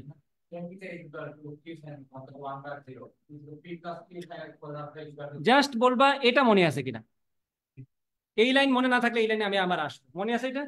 তোমার মনে আছে? এই যে তোমার যারা লাইভে আসছো জুমে আসছো, বলো তো এটা মনে আছে কিনা? ঠিক বিপরীত বিন্দুতে পৌঁছানোর জন্য, এক্স্যাক্টলি অপোজিট পয়েন্টে পৌঁছানোর জন্য আমার কজ আলফা সমান মাইনাস পি, এটা মনে আছে কিনা?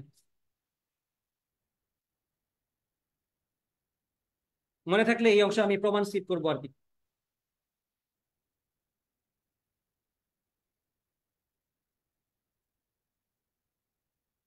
মনে আছে কিনা? আচ্ছা, ধরে নিচ্ছি মনে আছে সবার।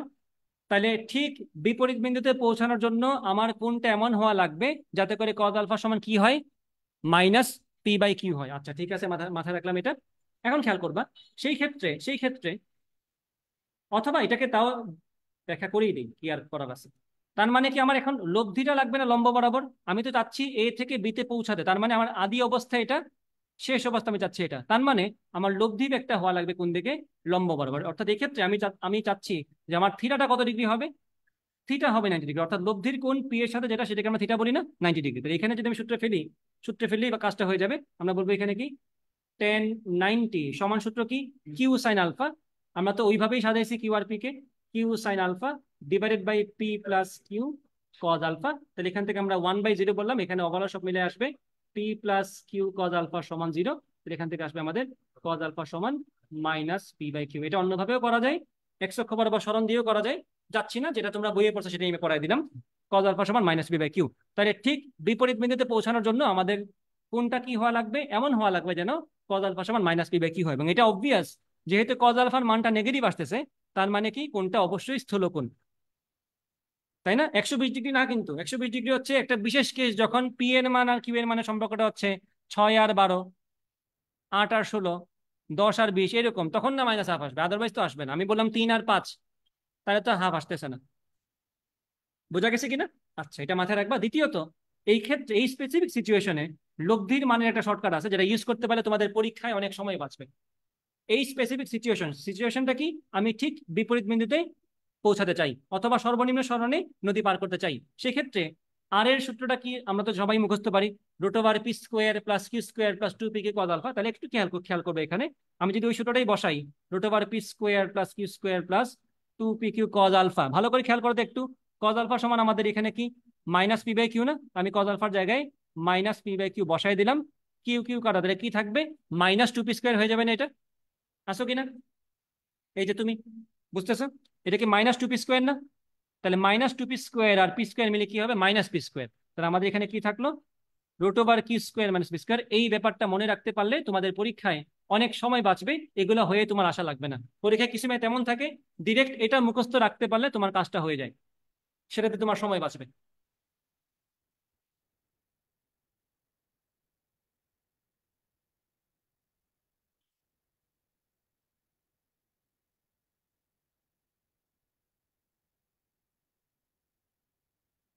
আরে এটাকে, ঠিক আছে কিনা? এখন যদি তোমাকে জিজ্ঞেস করে এই ক্ষেত্রে সময় কত লাগবে নদী পার করতে, তুমি কি আলফা বের করতে পারতেছো না এখান থেকে? আলফা বের করার পরেই তুমি যা সূত্রে বসাবা, টি সমান কি, সূত্রটা একটু বলো তো আমারে, টি সমান কি, ডি বাই, বলো। না না, ওরে বললাম, তুমি বলো। Q sine alpha. আচ্ছা, এটা হচ্ছে D divided by Q sine alpha. তাহলে এখন এখান থেকে তো আমরা আলফা বের করে ফেলছি, সেটা এখানে বসাই দিব। বাই চান্স, জিএসটির কথা বলতেছি, ক্যালকুলেটর ছাড়া পরীক্ষার কথা বলতেছি। ধরো তোমাকে এমন কোণ দেয়া হয়েছে, ধরো তোমাকে পি আর কিউ এর এমন কম্বিনেশন দেয়া হয়েছে। ধরো তোমার কম্বিনেশন বললাম আমি, কজ আলফা সমান, জাস্ট কথার কথা বললাম, কজ আলফা সমান তোমার আসছে -1/3। এখন নিশ্চয়ই তুমি কজ আলফা সমান -1/3 ক্ষেত্রে আলফাটা মুখস্থ পারো না। মাইনাস হাফ হইলে বলতে 120 ডিগ্রি, -1/3 তো তুমি পারো না। সেক্ষেত্রে তুমি এখান থেকে কি আলফা বের করবা কষ্ট করে, দেন ওখান থেকে আবার সাইন আলফায় বসাবা আলফার মানটা, সেই কষ্ট করা উচিত? তাহলে কি করা উচিত? তখন আমি কিভাবে এদেরকে কানেক্ট করবো? এখানে তো যদি মাইনাস হাফ হইতো, ডিরেক্ট 120 ডিগ্রি 120 ডিগ্রি এখানে বসে দিতাম, আনসার চলে আসতো। বাট এখানে আসছে কত আমাদের, কোইন্সিডেন্টালি কোনো একটা কারণে কি আসছে, -1/3। এখন আমরা কি করবো? এখন তো আলফা বের করা সম্ভব না, ক্যালকুলেটর তো হাতে নাই। এখন আমরা যেটা করবো, আমরা ত্রিকোণমিতিতে চলে যাবো। আমরা সাইন আলফা সমান কি বলতে পারি, sine square alpha plus cos square alpha কি আমাদের 1 না? তাহলে আমরা কি সাইন আলফা সমান √1 মাইনাস কস স্কোয়ার আলফা বলতে পারি না? তাহলে এখানে সাইন আলফা সমান কি, √1 মাইনাস কস স্কোয়ার আলফা। তাহলে এখানে কি বলা যায়, তাহলে নিজেরাই বুঝে নাও, সাইন আলফা সমান কি আসবে, √1 মাইনাস কস স্কোয়ার আলফা না, মাইনাস, এটা তো আলফা পুরাটা স্কোয়ার নাকি, কস আলফা পুরাটা স্কোয়ার না? তাহলে কি হবে এখানে, 1 - 1 বাই কি হবে, 9। তাহলে এখানে কি আসবে, √9, 9 - 1 8। তাহলে 8/9, তাহলে কি আসবে এখানে, 9-এর বর্গমূল হচ্ছে 3, 8-এর বর্গমূল হচ্ছে 2√2। এখানে তোমার 2√2/3 বসবে। তো দেখো এখানে তোমার আলফা বের করার সুযোগ নাই, রাদার তোমার জন্য বেটার ওয়ে হচ্ছে কজ আলফা থেকে সাইন আলফা ডিরেক্ট চলে আসে ত্রিকোণমিতি ব্যবহার করে, এবং সেখানে তুমি সুন্দর মধ্যে দেখো একটা সুন্দর মান তোমাকে দেওয়া হয়েছে 2√2/3।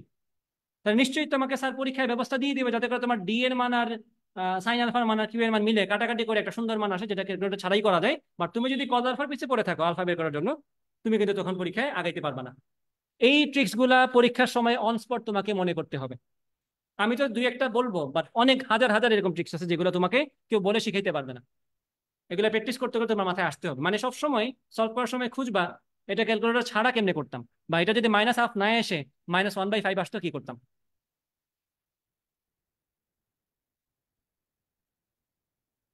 বুঝা গেছে কি বলছি? ক্লিয়ার?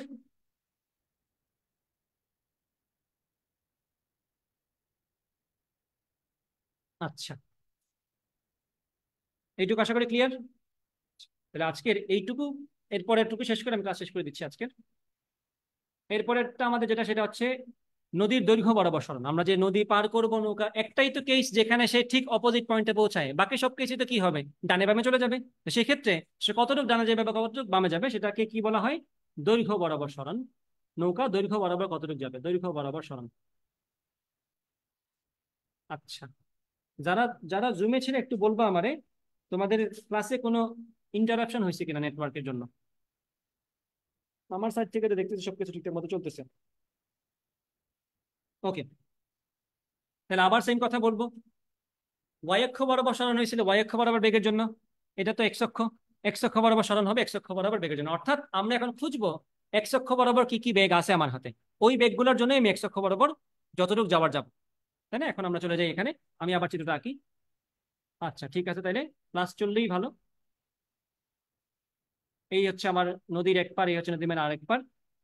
এখানে হচ্ছে আমার নৌকা, এটা হচ্ছে আমার স্রোতের বেগ P. Oh by the way, একটা কথা বলতে ভুলে গেছি এখানে, এটা আমি বলা উচিত ছিল। এখানে একটা শর্ত ছিল, অবশ্যই অবশ্যই এটা মনে রাখা লাগবে তোমাদেরকে, স্রোতের বেগ অবশ্যই নৌকার বেগের থেকে ছোট হওয়া লাগবে, এটা মাস্ট। এটা মাস্ট, এটা বলতে ভুলে গেছিলাম গল্প করতে গিয়ে তোমাদের সাথে, এটা মাস্ট। স্রোতের বেগকে অবশ্যই নৌকার বেগ থেকে ছোট হতে হবে। স্রোতের বেগকে অবশ্যই নৌকার বেগের থেকে ছোট হতে হবে, কেন একটু খেয়াল করবা, কজ আলফা সমান -p/q না? কজ আলফা রেঞ্জ কত একটু আমাকে বলো তো। -1 থেকে 1।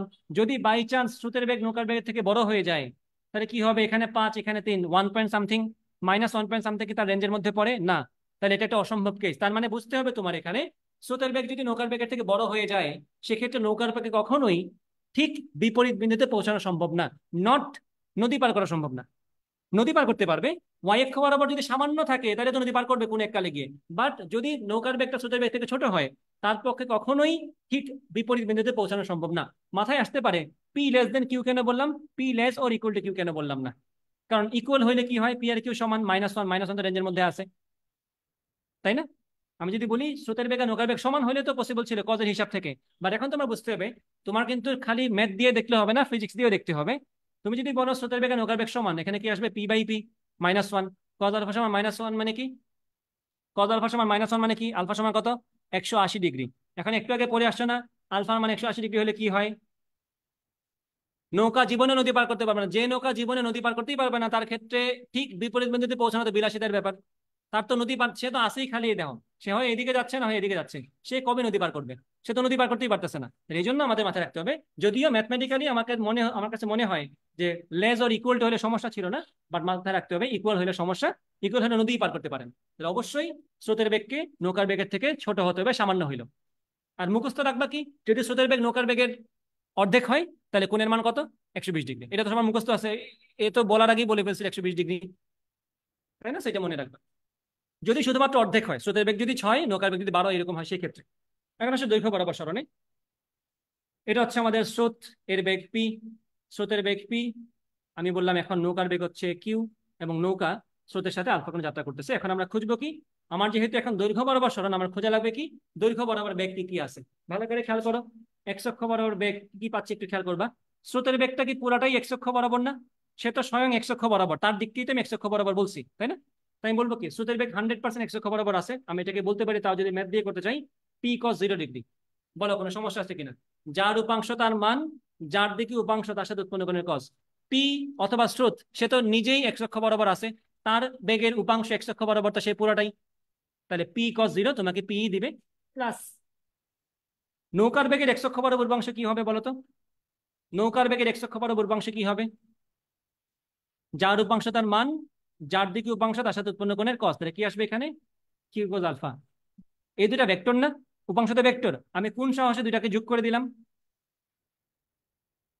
ভেক্টরকে যোগ করতে হয় নাকি লব্ধি করতে হয়? লব্ধি। কোন সাহসে যোগ করে দিলাম এইভাবে?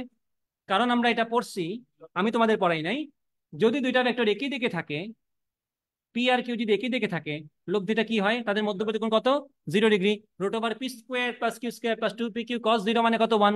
এটা হয়ে গেলে p+q² মানে কি আসে? p+q। ভেক্টর দুটো যদি একই দিকে থাকে, লব্ধির মানটা ডিরেক্ট তাদের যোগফল।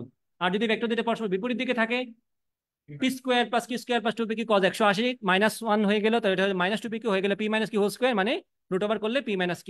দুইটা ভেক্টর একই দিকে থাকলে লব্ধি কত? দুইটার যোগফল। বিপরীত দিকে থাকলে লব্ধি কত? একটা থেকে একটা বিয়োগফল, তাই না? তো এখানে কি দেখো তো, স্রোতের বেগ এক্স অক্ষ বরাবর, আবার নৌকার বেগের এক্স অক্ষ বরাবর উপাংশটা কি এক্স অক্ষ বরাবর না?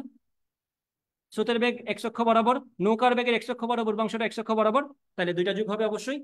এটা হচ্ছে আমার এক্স অক্ষ বরাবর বেগ। তাহলে কি আসতেছে ওভারঅল? 2x সমান আমার কি আসতেছে? p+q cos alpha.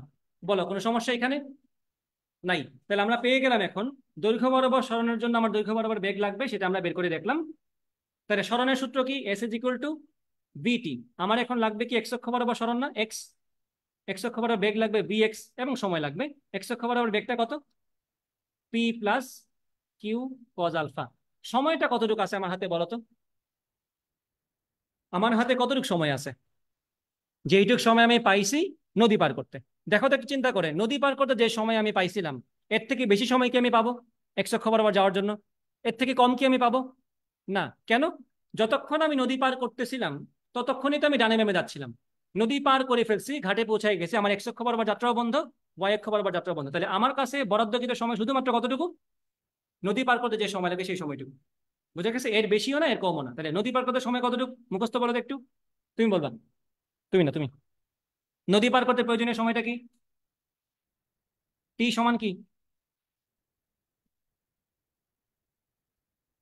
হ্যাঁ, D divided by Q sine alpha. মুখস্থ রাখতে হবে, এগুলো এগুলো মুখস্থ না থাকলে পরীক্ষায় আগাইতে পারবে না। বুঝতে পারছো? তো এই হচ্ছে আমার সূত্র, এইটা হচ্ছে আমার দৈর্ঘ্য বরাবর সরণ। তোমার নামটা কি একটু বলো তো? মেহেদি, তুমি বুঝছো এটা? জুমে যারা আছে বুঝছো কিনা একটু বলো তো। দৈর্ঘ্য বরাবর সরণ অথবা এক্স অক্ষ বরাবর সরণ, ডিসপ্লেসমেন্ট ইন এক্স এক্সিস, আশা করি বুঝতে পারছো। হ্যাঁ, এইটুকু বুঝলেই অনেকটুকু বোঝা হয়ে গেছে তোমাদের। আমি আশা করি তোমাদের নদী নৌকা ক্লিয়ার। ঠিক আছে। এবং আরেকটা জিনিস একটু বলে রাখি, যেটা মাত্র বললাম, এই যে পি প্লাস কিউ, দুইটা ভেক্টরের লব্ধি কি এর থেকে বড় হওয়া পসিবল? না, কারণ এর থেকে বড় আর পসিবলই না, কারণ কজ 0 ডিগ্রির ক্ষেত্রে আমরা কজের মান সব থেকে বেশি পাচ্ছি। Root over P square plus Q square plus 2 P cos alpha, cos আলফার মান ম্যাক্সিমাম হইলেই আমার ওভারঅল মানটা ম্যাক্সিমাম হবে। তো এটাকে আমরা বলবো কি? লব্ধি সর্বোচ্চ মান আর ম্যাক্স। আর এটাকে আমরা কি বলবো? লব্ধি সর্বনিম্ন মান আর মিন। এটা থেকে কিন্তু পরীক্ষায় প্রশ্ন আসে, তোমরা দেখছো হয়তো। দুইটা ভেক্টরের সর্বোচ্চ লব্ধি 12, সর্বনিম্ন লব্ধি 13, সর্বনিম্ন 13 না, সর্বনিম্ন লব্ধি হচ্ছে 6, তাদের মান নির্ণয় করো। এটা কিন্তু কমন প্রশ্ন। দুইটা ভেক্টরের সর্বোচ্চ লব্ধি 12 মানে কি?